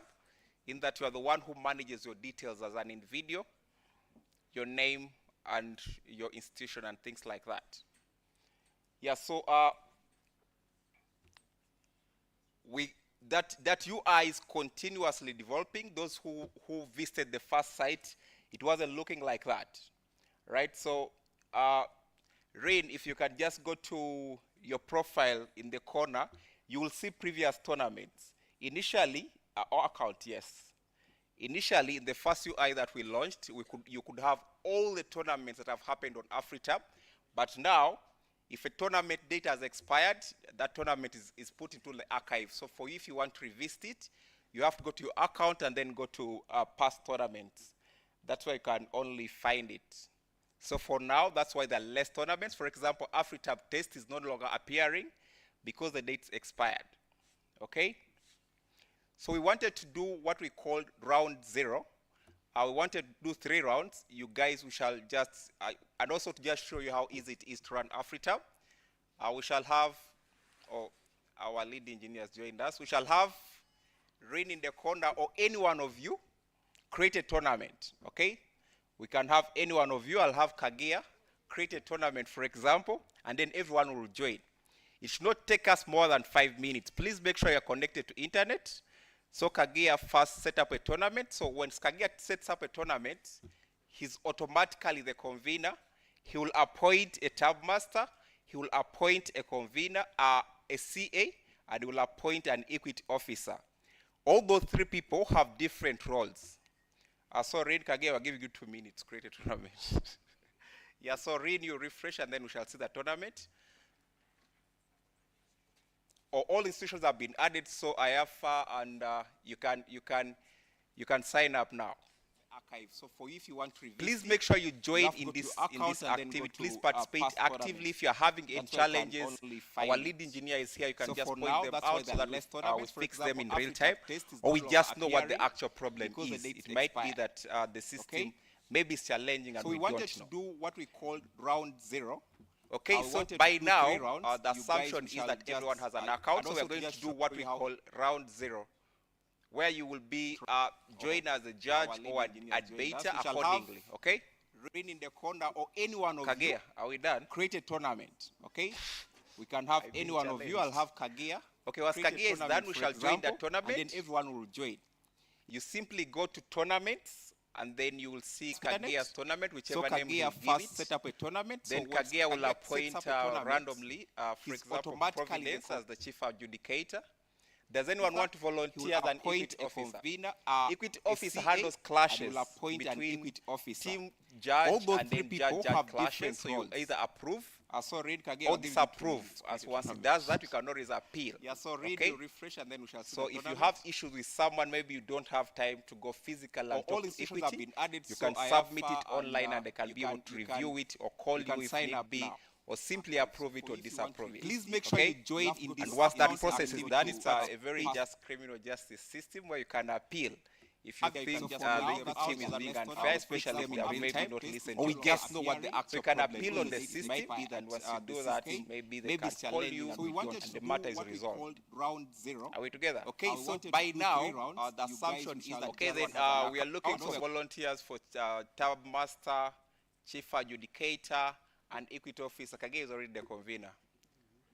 In the corner, anyone that can be, Jeff is the equity officer. Any tab master? You can have any one of you. I'll have Kagia. Okay, once Kagia is done, we shall join the tournament. Chen will be the tab master. You simply we are left with Providence, I think, Kagia's tournament, whichever name we have first set up a tournament. Then Kagia will appoint. Kagia, once you are done, I'll show you how then to change those roles and appoint people. Does anyone want to?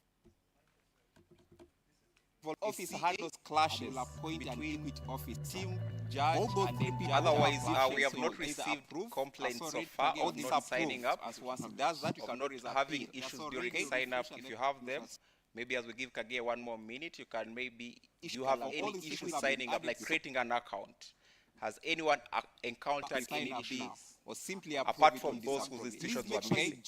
And once that so in the future, we wanted to upload all institutions in the world. We had actually started, we were doing very great, but we imagine that institutions keep cropping up, so it's only wise that the tab master adds institutions that are missing.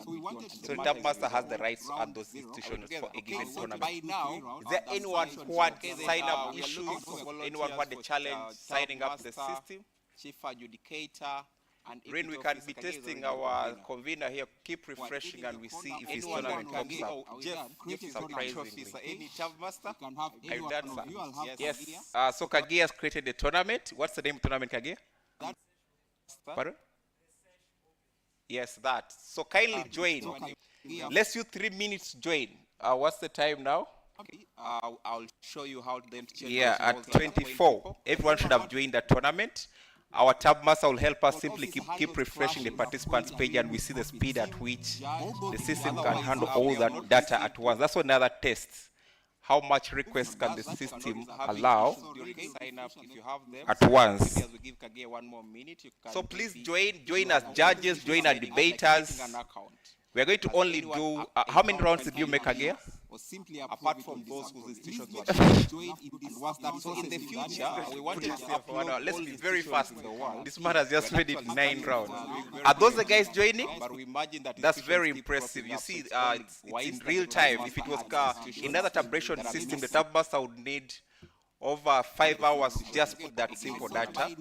The institutions are there. Those guys who joined earlier in the earlier version, your institutions are not appearing because right now you're not able to add it to your profile, but give it by the end of this tournament, that will be sorted, you will be able to edit it. So that's the speed at which we can start a tournament and run it. We don't need to waste people's time. Just tell people, join the tournament. How many judges do we have? Yes, that. So then also Kage as the, appoint people, for example, Providence, have you joined? Yeah, now go to Providence Kage into your profile, and then everyone should have joined the tournament. You go to change role. Our tab master will help us simply keep refreshing the. You go to Providence, for example, then in the corner there's action bar. You change role. That's another test. You have changed role. How much chief adjudicator system allow? Then you can try to refresh so that we see Providence's new role in the tournament. Join as judges, join as debaters. We're going to only do, how many rounds did you make again? Is Providence a chief adjudicator now? So we can just search and then click outside of the bar.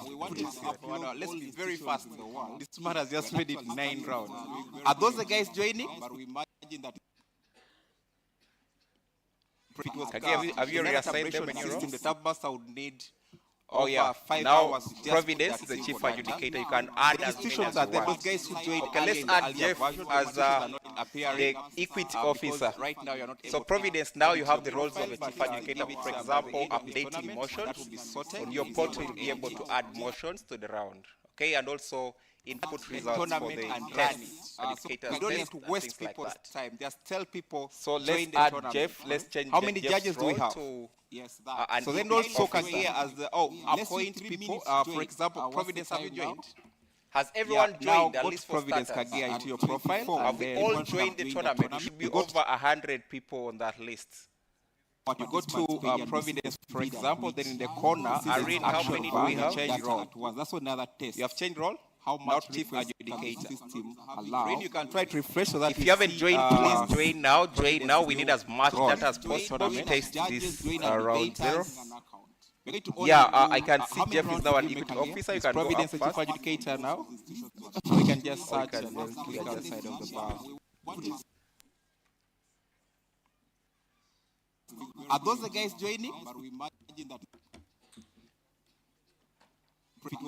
Have you yes, Convener, you can now add Ted as tab master. Providence. Ted, you'll handle the duties of a tab master. We shall show you how any one of you can be a tab master. You simply click generate all the rules will be auto-generated. So Providence, now you have the teams are in there. For example, okay. Now, we have seen the role allocations. We have allocated a chief adjudicator and test officer and tab master. let's go to the most important part. So let's Guys, can we use 2 minutes to form teams?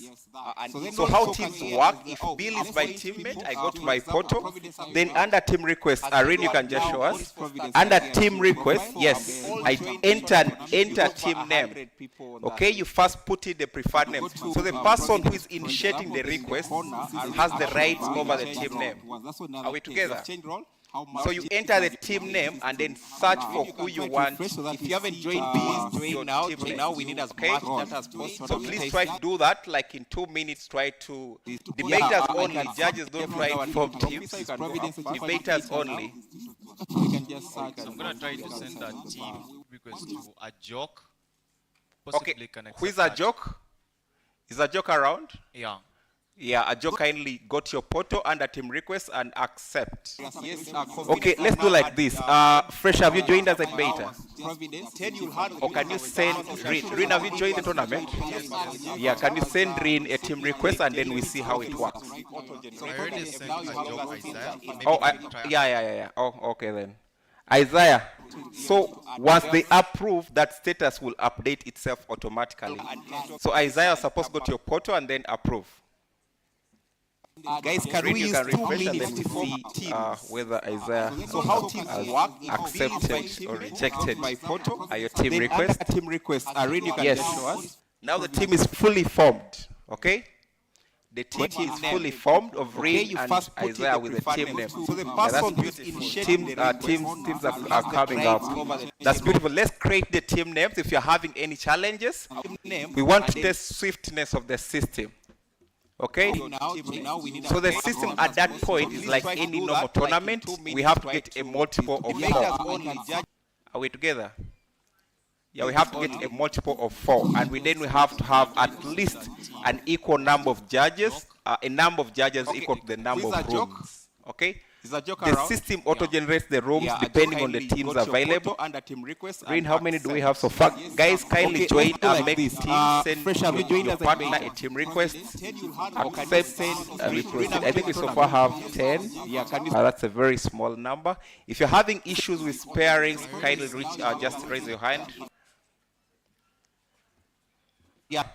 So once they approve, that status will update itself automatically. So are you on the system? Can we try to search for Takura? Read first, try to search for Takura. Guys, can we use 2 minutes to see teams? Please send Israel, the request is waiting. Accepted or rejected. My photo, your team request. Team request. Yes. Now the team is fully formed. Okay, guys, let's form teams. Let's form teams formed of Rin and Isaiah with the team name. So the person tab master, you need to continuously check. Ted, that's beautiful. Let's create the team continuously check and update us so that you have a multiple of 4. We want to then we can proceed of the just system. to try and save time. Once we start the tournament, at that point it might be too late. Okay, so on his platform, on his portal, he has a button for start tournament.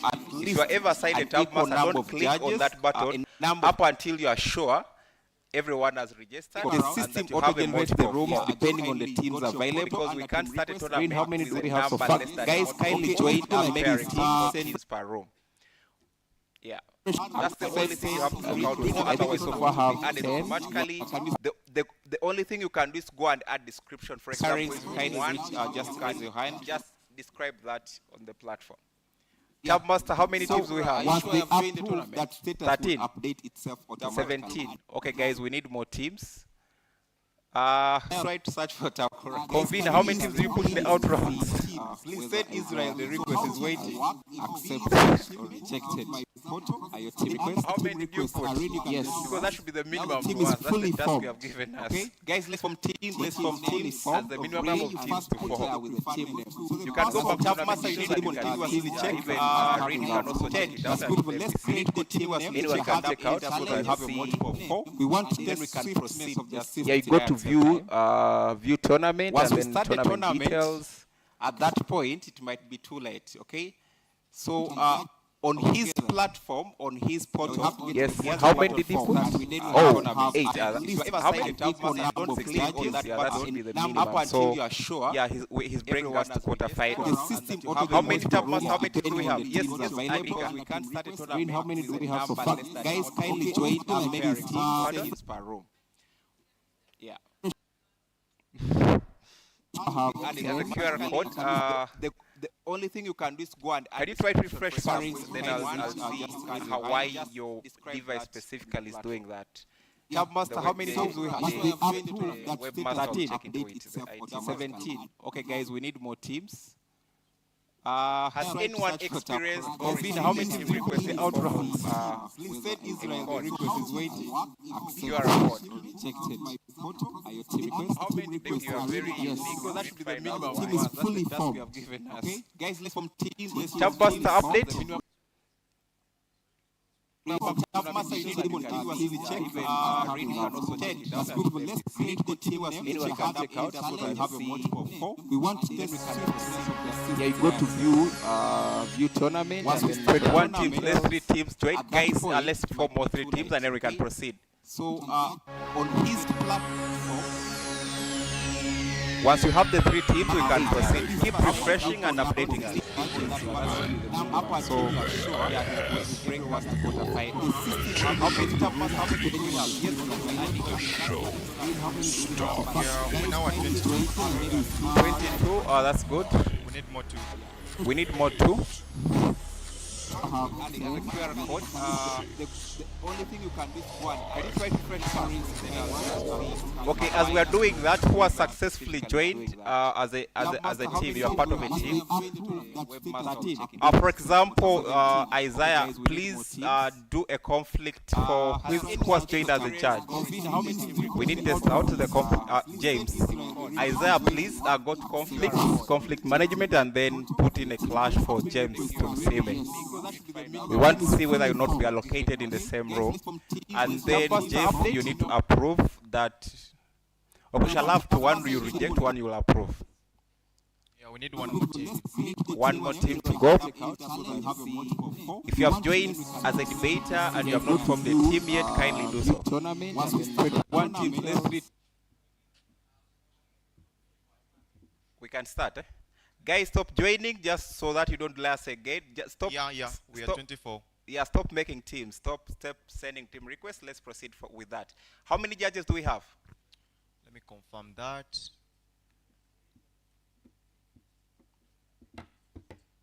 What's 24 divided by 4? Oh, that's good. We need more too. Yes, we need more too. 6 judges. We have more judges. Okay, then that's good. That's good. The only thing you can do is one. Can you try to refresh Okay, Isaiah, have you put it that? As we are doing that, who has successfully joined as the team? Jeff, Equity, have you seen it? Have you approved Isaiah, please do a you have rejected it. Who has joined the charge? We need this now. The poor reason. Okay, we want to test the conflict. Someone put in a good reason that we want to see whether or not. And have you successfully formed a team or joined? You need to approve that. I need some. I have you joined as a team. One you will approve. You want form? One more team to go. Oh, okay. You go to team request. Read just take us through how you form a team. You go back to tournaments. Yeah, back to tournaments. Yes. We can start. Guys, stop okay, on the mobile app, there is a sidebar, is a round thing. You click in it, you'll be able to see those drop-down menus. How many judges do we have? Let me confirm that. Yes. Yes.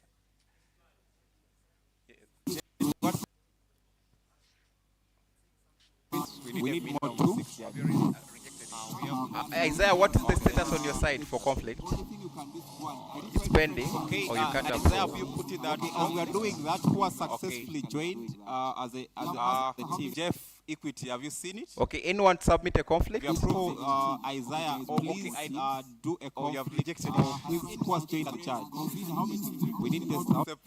Yeah, Rin is submitting a conflict. Okay, we want to test the conflict. A good reason that we want to see whether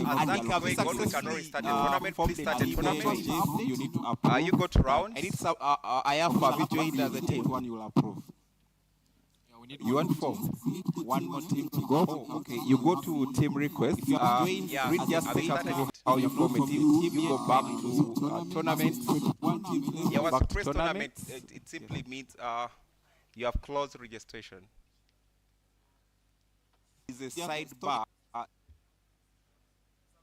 Be able to see those drop-down menus. How many? Okay, we shall check that out.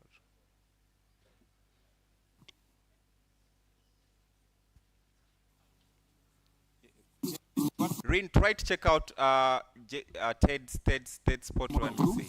You have to be under master. Isaiah, what is the status on your side? Yeah, you first click on master so that you are official. You are in as a tab We master. are doing that. Who has successfully joined as a Jeff Equity? Have you seen it? Okay. Anyone submit a conflict? We approve Isaiah. It was joined the chat. We need this. Yeah, Rin is submitting a conflict. Have you clicked on master? Rin, help me just check out. You go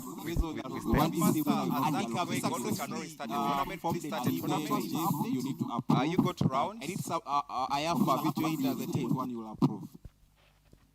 You want to you go to team request. Read just take out how you The show starts in 10, 9, 8, 7, 6, 5, 4, 3. Oh, so as participants, once the status of the tournament is already updated, like that green bar is showing in progress. You have to be then there's registration. If people are still signing up, or then can show registration. Now it's in progress. It simply means we have started it. Jeff Equity, have you seen it? Okay, anyone submit a conflict? Isaiah.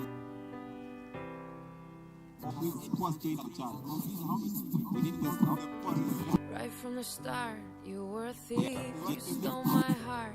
I think someone else joined, showing that's not a multiple 4.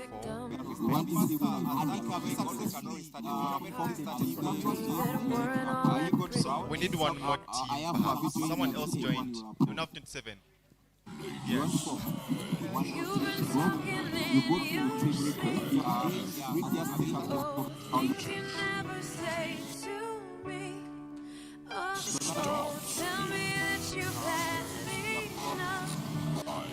Okay, guys, the thing is, yeah, I know we are curious, but just same time, I know you're trying to test out the system, but let's not test forward. If we say close, then you join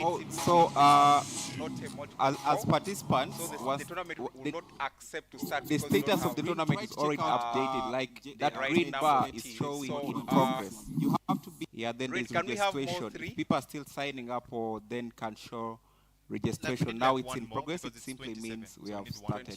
Oh, 3 people joined in between. Okay, one more team. Kindly, if you joined as a beta, please form a team, and after that, kindly stop joining, so that we proceed at least. If someone sends a request, should say they have sent one and has been confirmed. Chakura, had you sent a request already? I think someone else to who? Showing that's not a multiple. Has he accepted? Okay. Then that should be the last request. Guys, let no one else send a request. Someone else joined. We now have 27.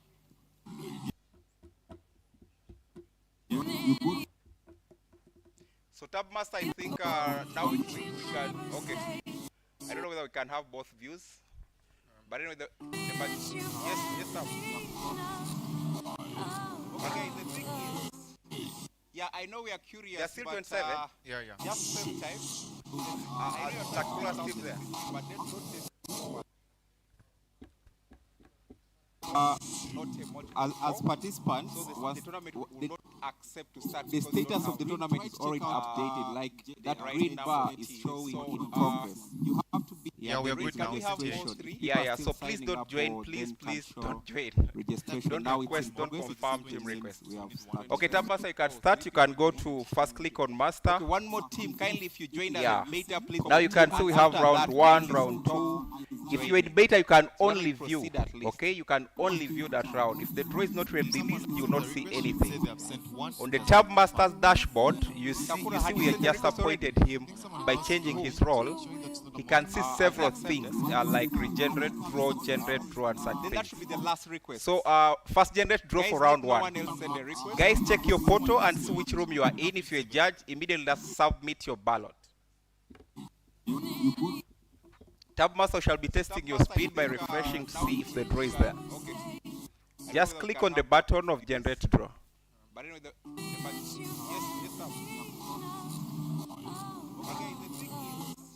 How many teams do we have? There are still 27. 28. Like 7 rooms.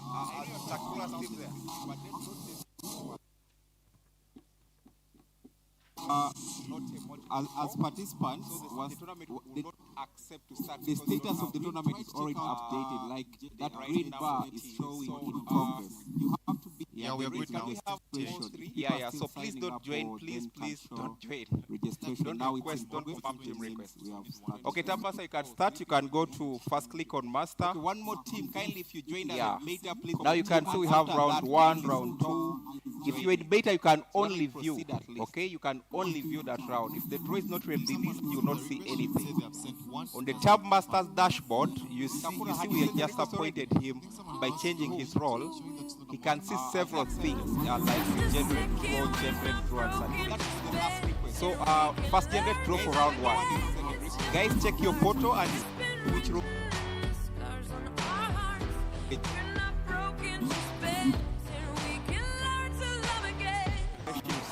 I'm sorry, I don't understand where all of this is coming from. I thought that we were fine. We had How many teams do we have? again. My dear, we still have everything, and it's all in your mind. Yeah, but this is happening. You've been having real bad dreams. Oh, you used to lie so close to me.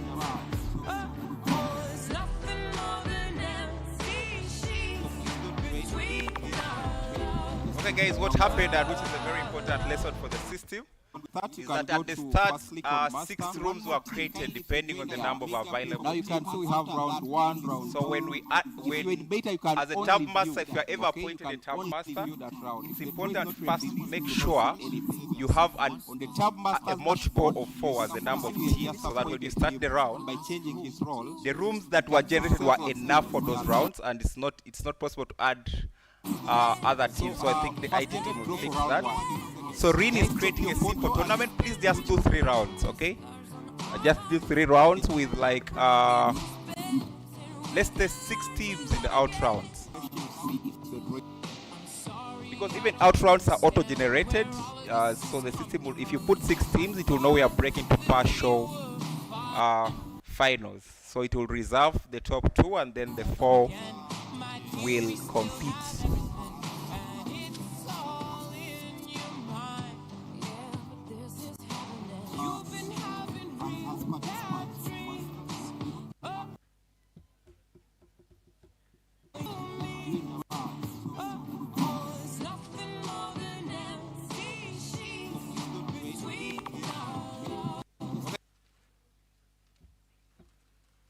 Guys, on the part of the user, that's 6 rooms were created depending on the number of available. Now you can see we have round 1. Okay, after that, as a tab master, if you are ever the draw is done and the results are in, you are able to see the tab show that particular you have that you are in a multiple of and the different results. Okay, so I think the rest from there is easy.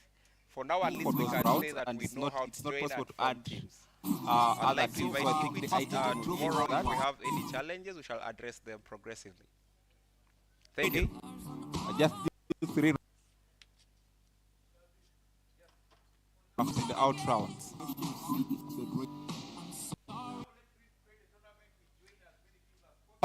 If you put 6 teams, it will know we are breaking to partial finals. So it will reserve the top 2, and then the 4 will compete.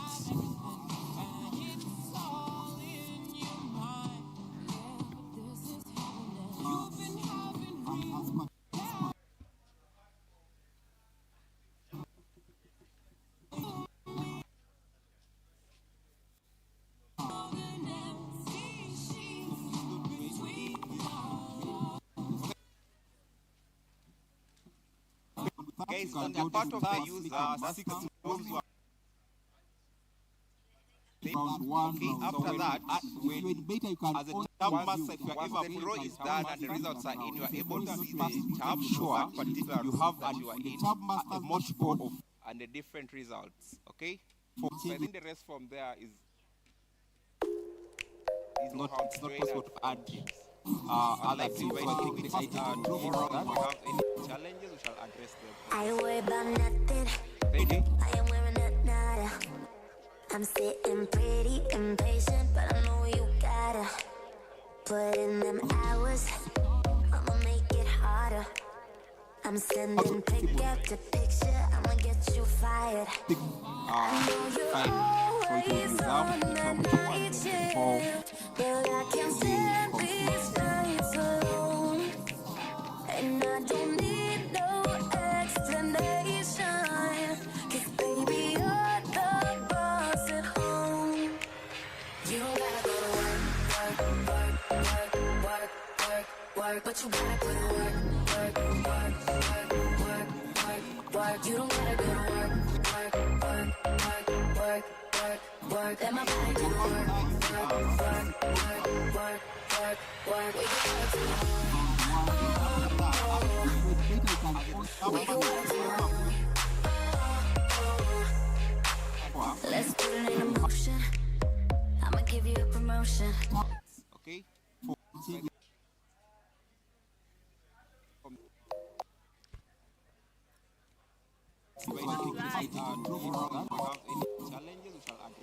I worry about nothing. I am wearing a nada. I'm sitting pretty impatient, but I know you gotta put in them hours. I'm sending pick after picture. I'ma get you fired. I know you. Hello. Hello. Hi. Good day, everyone. My name is Beatrice. I'm from Cameroon. I'm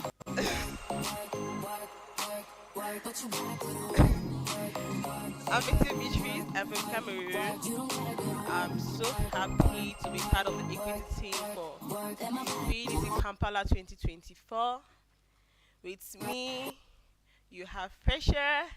She's coming. And you have Timmy. Please join me. Let's put it in motion. I'ma give you a promotion. Okay?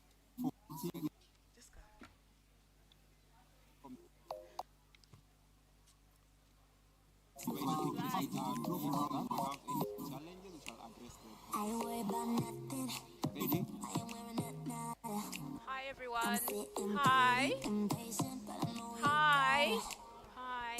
Hi everyone. My name is Timmy Lulua Jayola, but I go by Timmy. I'm from South Africa and I'm part of the equity team. Hi guys. Hello. Hello. Hi. My name is Rasha. I'm from Kenya. I'll be part of the equity team 2024 PUDC. My name is Beatrice.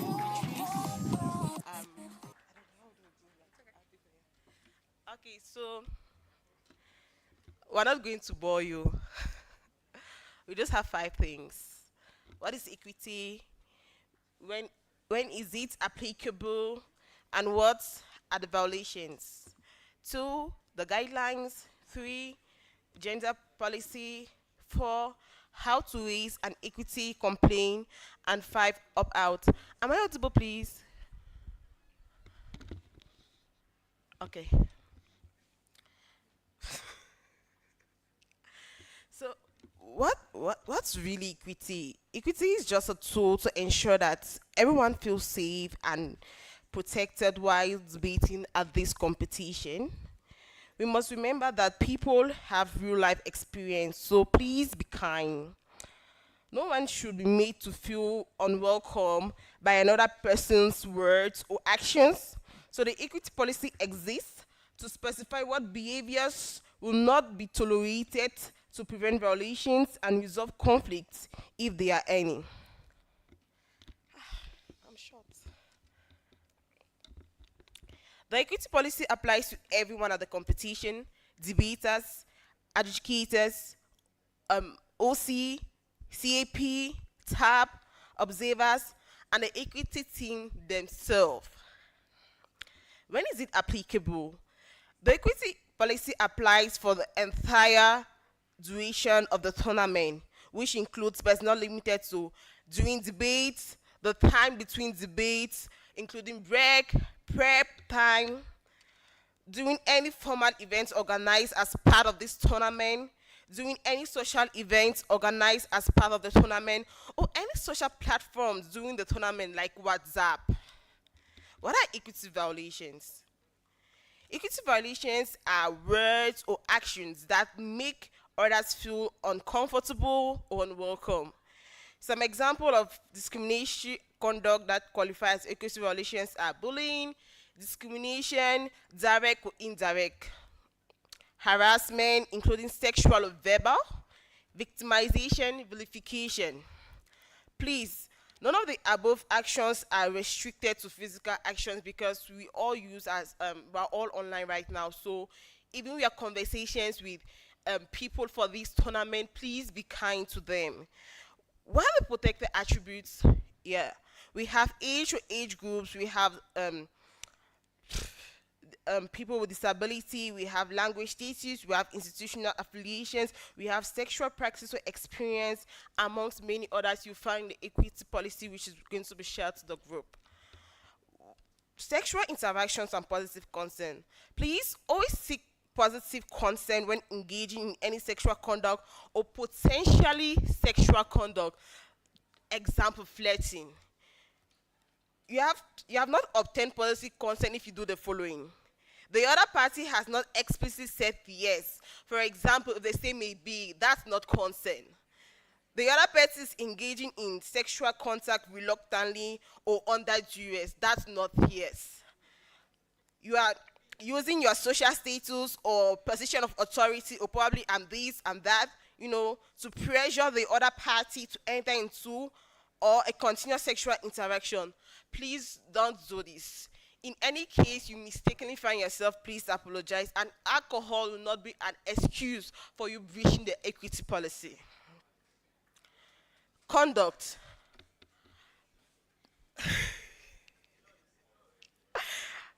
Yeah, please don't really consume a lot of alcohol and come and tell us, oh, I was so drunk. You need to take into consideration all this before really over consuming. So Fresha will continue right here.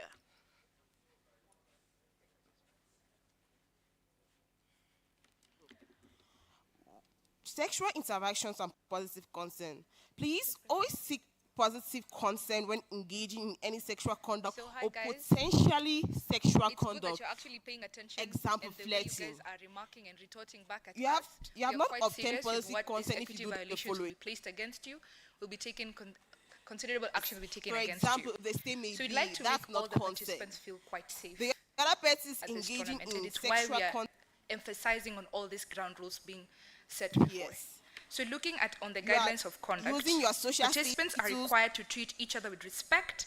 This includes respecting the to rules of the pressure the competition, refraining from disrupting or distracting the continuous other sexual interaction. debaters or judges, Please don't accepting do the this. decisions In any of the case, you judges, mistakenly and find any yourself, feedback on please the call, both apologize, positive and and negative, alcohol will should be not be an submitted excuse via private for you URLs, breaching the equity right? policy. Refrain from insulting or Conduct. non-constructive commentary on speeches and or speakers.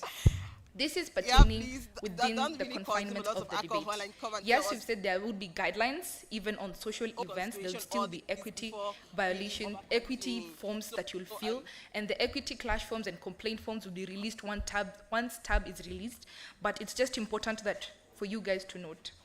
On to the Sexual guidelines of interaction- language. Avoid making any generalization about protected attributes. I believe you saw all them above mentioned. We'll share this equity briefing for you guys to acquaint yourself with all who are protected attributes. Do not use any unnecessary graphic language or description. Refrain from making any personal attacks. Debaters are quite prolific at throwing jabs in debate rooms. We kindly refrain from that. Do not use slurs or reclaimed language if you're not part of the affected community.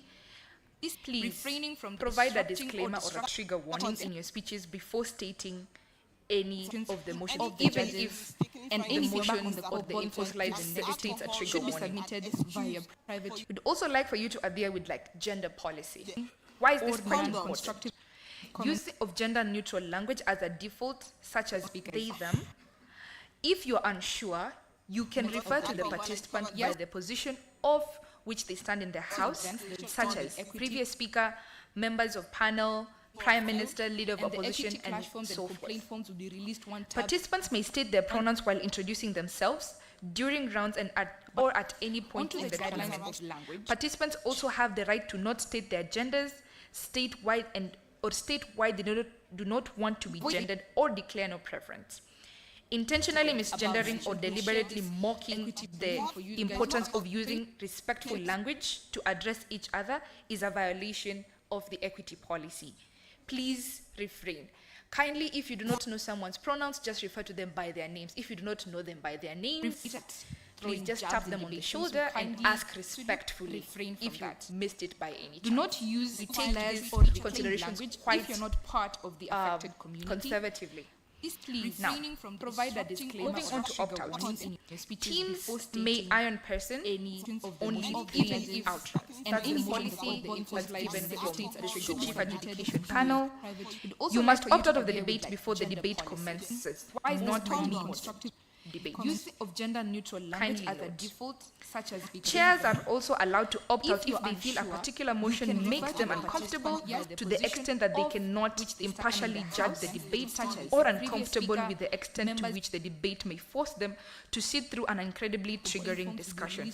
Please inform the ADJCO immediately. We also would like to emphasize on the importance of, much as these people may be their arguments, these are real life experiences. So be quite cautionary with how and what language you use, or what examples and argumentations you bring forth in the debate or even outside the importance of using respectful language to address each other is a violation. Complaint procedures are as follows. Please, these matters will be treated as confidential, and complaints can be made neither anonymously or non-anonymously through a complaint form which will be shared in the group.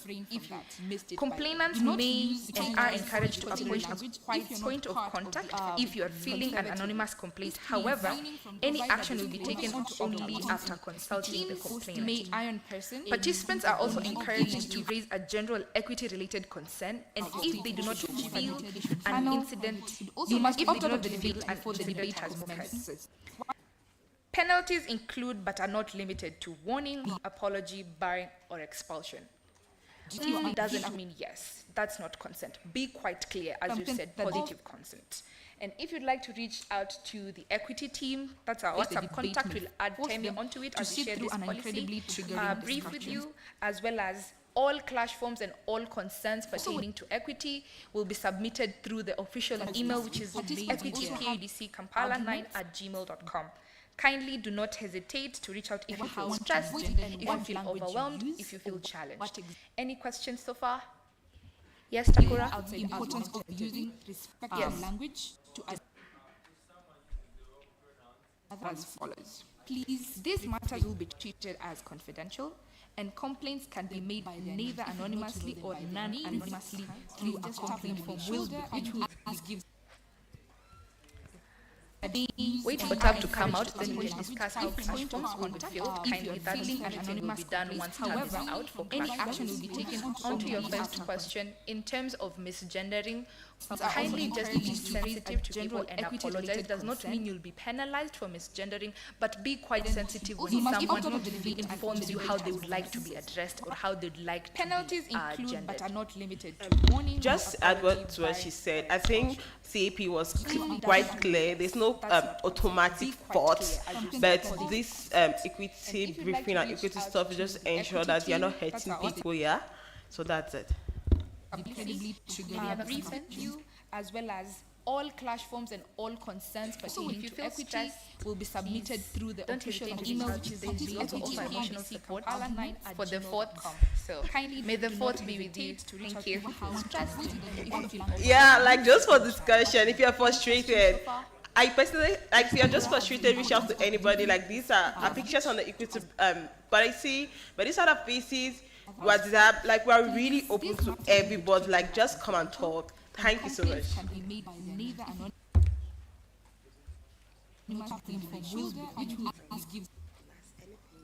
Hello.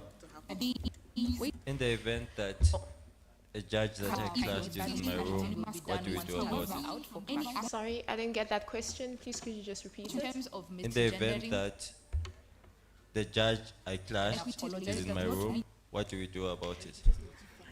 Sensitive. In the event that a judge is in your room, it means it not meet the criteria on what you filled in the clash form, hence the judge will still be in your room. So you need to make quite clear what clashes and explicitly explain why that clash is done and why it's quite significant. Could you Those will repeat the still be criteria? discussed. Sorry?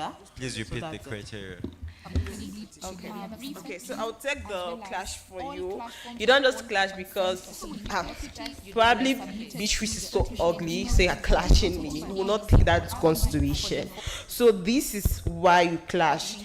A clash could exist in these circumstances. 1, previous or current romantic or sexual relationships. 2, previous regular debate partnership with the individual in question. 3, have coached or was coached by the individual in question. 4, severe interpersonal conflict.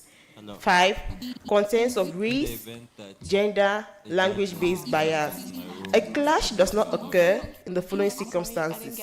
This list is not exhaustive. 1, you do not like someone, but that dislike does not amount to a severe interpersonal clash. E.g., someone annoys you, you don't just like seeing that person, and you clash the person. I'm sorry, TAP will not take into consideration that clash. Secondly, you don't like the argument that someone makes, so next time I'm going to clash that person. It doesn't work that way. Also, you were told to clash a judge, so probably I'm coming from this Stratmore. I was told to clash judges from USIU, or I was told to clash judges from Kenya. Will not take that into consideration too. Fourthly, you disagree with the call you were given, or think that someone is a bad judge based on past or current encounters. That's the worst judge ever. You will not take that into consideration. 5, you think it's tactically in your favor to clash a judge or individual. So those are the reasons you clash and why you don't clash. Contents of race, yes please, gender, language. This will be the last because I think it was like telling us like please get out. This is not exhaustive. Yeah, go ahead please. You do not like someone. So how do you that prove dislike that does I not was amount not to in a a relationship with severe Ted? interpersonal I say clash? me and If Ted someone dated, annoys you, but you Ted don't is just like denying seeing it. that So person. how do I clash And you Ted? clash the person. I'm sorry, TAP will not take into consideration that clash. Secondly, you don't like the argument that someone makes. So next time I'm going to clash that person. It doesn't work that way. Also, you were told to clash a judge. So But equity knows. more, I was told to clash judges from also, if you're giving the equity, we don't like when you tell us things, we'll not just believe you because probably a pastor. You disagree with the call you were given, so we don't just say that someone is a bad judge. You clash Beatrice, you clash me because I was in a personal relationship. That's the worst judge ever. Reach out to me and ask me those questions. So we're going to ensure that you're not just clashing people because you feel like doing that. Clash a judge or individual. So that those are means the severe people in like clash minority and groups, LGBTQ, who are not publicly in relationships, you still find this will be the out. last because I think it was Also, like telling us like please get it. how do you prove it? Like, Even if you don't find evidence, doesn't deny the fact that I was still in that relationship. Interpersonal clash. There's no problem. Once you fill in that form, we'll reach out to you, and all the personal questions are going to be. I'm sorry, Cabinet, had. Cabinet And yeah, is it is confidential. Secondly, Yes, please. don't like the Yeah. next time I'm going to clash that person. It doesn't work that way. Also, Okay, you were told bad to clash the judges. judge, so If you are also keen to the equity briefing, and and also it's not equity's role, CAB. You are going to use your URL feedback. You're going to this is a bad judge, and the CAP that are looking through that. Like, that's why you have some like. Right, judge allocation. That's why you have certain judges in the room and others in different rooms. So, and you can personally like CAP is working that. So bad judges, and this also happen in most like stuff. Bad judging is not equity handled fully, it's CAP because they can address those issues. Okay, so address the right complaints. Like if a judge was not good, your URL is there, you feel feedback. But if you really feel the judge was not good, you can just reach out to CAP, like take into consideration that at least it's properly addressed. Any other question? Are we at a disadvantage if we dated multiple people in the circuit? No, that's not a question, please. Can we also clash CAP? No. Any other question? Like apart from like this world, is it okay? Okay. Last question, please, because CAP is like, please, time is up. Yeah, last, the very last. Clash CAP. How are you? You don't trust your CAP?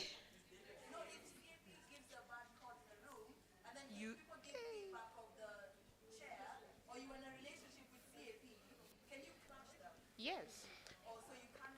I think I've answered your question. You just answer like you have answered a question. So this will be the end of equity. Any other thing can reach out to us personally. We are here for you. Enjoy Uganda. Thank you.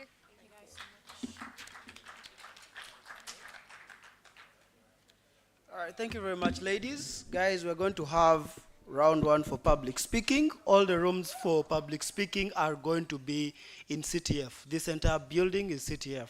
Now, apart from room 7, which is just for judges, all the other rooms are going to be used for public speaking. The rooms are labeled room 1, 2, 3, 4, 5, and 6. And we have 6 public speaking rooms.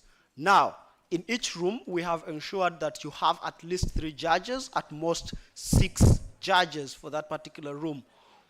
And the tab system that we are using is Retro Tab, and it ensures that you have as minimal clashes as possible. It is very possible for you to meet a judge from your institution in a room, but he's not going to be alone. That means you're going to meet them and probably 3 more judges within. However, in certain rooms, it is going to be as minimal as possible. It is very unlikely that as a speaker of Kyambogo University, you're going to probably meet a judge from Kyambogo University in that particular room, in that particular regard. So I think that is okay. Now, you do not have an excuse because there is Wi-Fi here and it is working very, very well. Michael is currently updating the rooms in the main group for the public speakers. Judges, it is already sorted. Speakers, your draw is being updated right now in the group, right now. Let me hope that is clear. But for purposes of order, so that you do not have any more excuse, I will labor so much to read the names of the individuals in each group. Immediately you hear your name, I'm not going to find it disrespectful. Please get up and go to your room. I will not find it disrespectful. Even if I end up reading people's names and nobody is here, it is okay, as long as you are in the right place. Let me hope that is very clear. All right, in room 1, the speakers. I am very, very sorry if I butcher your name. However, I am going to read your institution so that you know the specific person I'm talking about. Even if I call you wrongly, I am apologizing before I do that because the first name is already hard for me. Sorry, guys. So we have Mika Mukwana from Kenya School of Law. In room 1, we have Kimberly Dawn from Midland State University. We have Temilolua,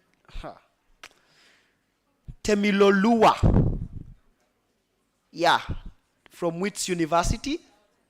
I'm really sorry. Okay, my CFP has told me everything is on the platform. I really don't need to read people's names again. Do I? Do I? It's on the KAMPALA platform, the main tournament page for all speakers. It's there. If you're a judge and you've lost your allocation, an email has been sent to you with a link to a WhatsApp page where you're going to see the judge allocation. Just click that link, join the page, and everything is there. All right, so please, if you don't know your room, come to tab. We have the room. We have your rooms. Please, let us go to our rooms right now. All the public speakers, let us go to our room for round 1 right now. Thank you, DJ. Judges, we are meeting in room 7 before we go in for the round for briefing. Judges, room 7 for briefing. The others, let's go to our rooms as you wait for the judges. Oh, the order at which you appear on tab is your speaking order. So if your name appears first, you're speaking first in that room. Sorry guys, that is how it is.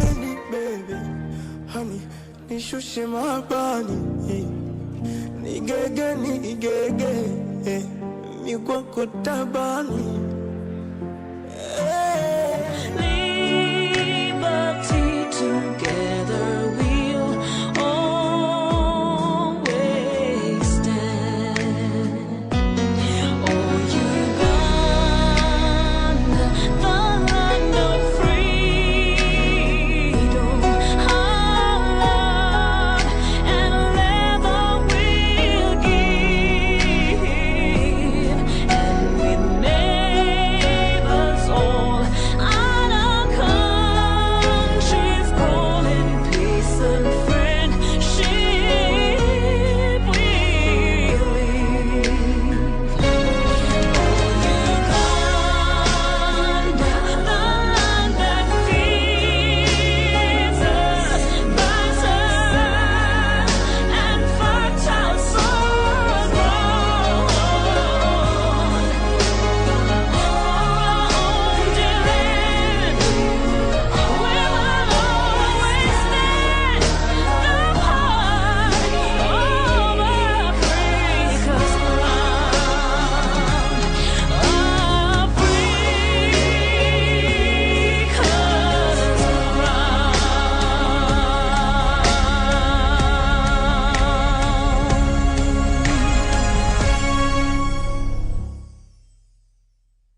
Every waking day is a reminder just how beautiful this, our land, truly is. The kind of beauty that you can only find here. In the lush green all around us and the wondrous sights within. It's what you feel in the gentle caress of tropical wind from the mountaintops. And the glow in your heart from a warm neighborly invite.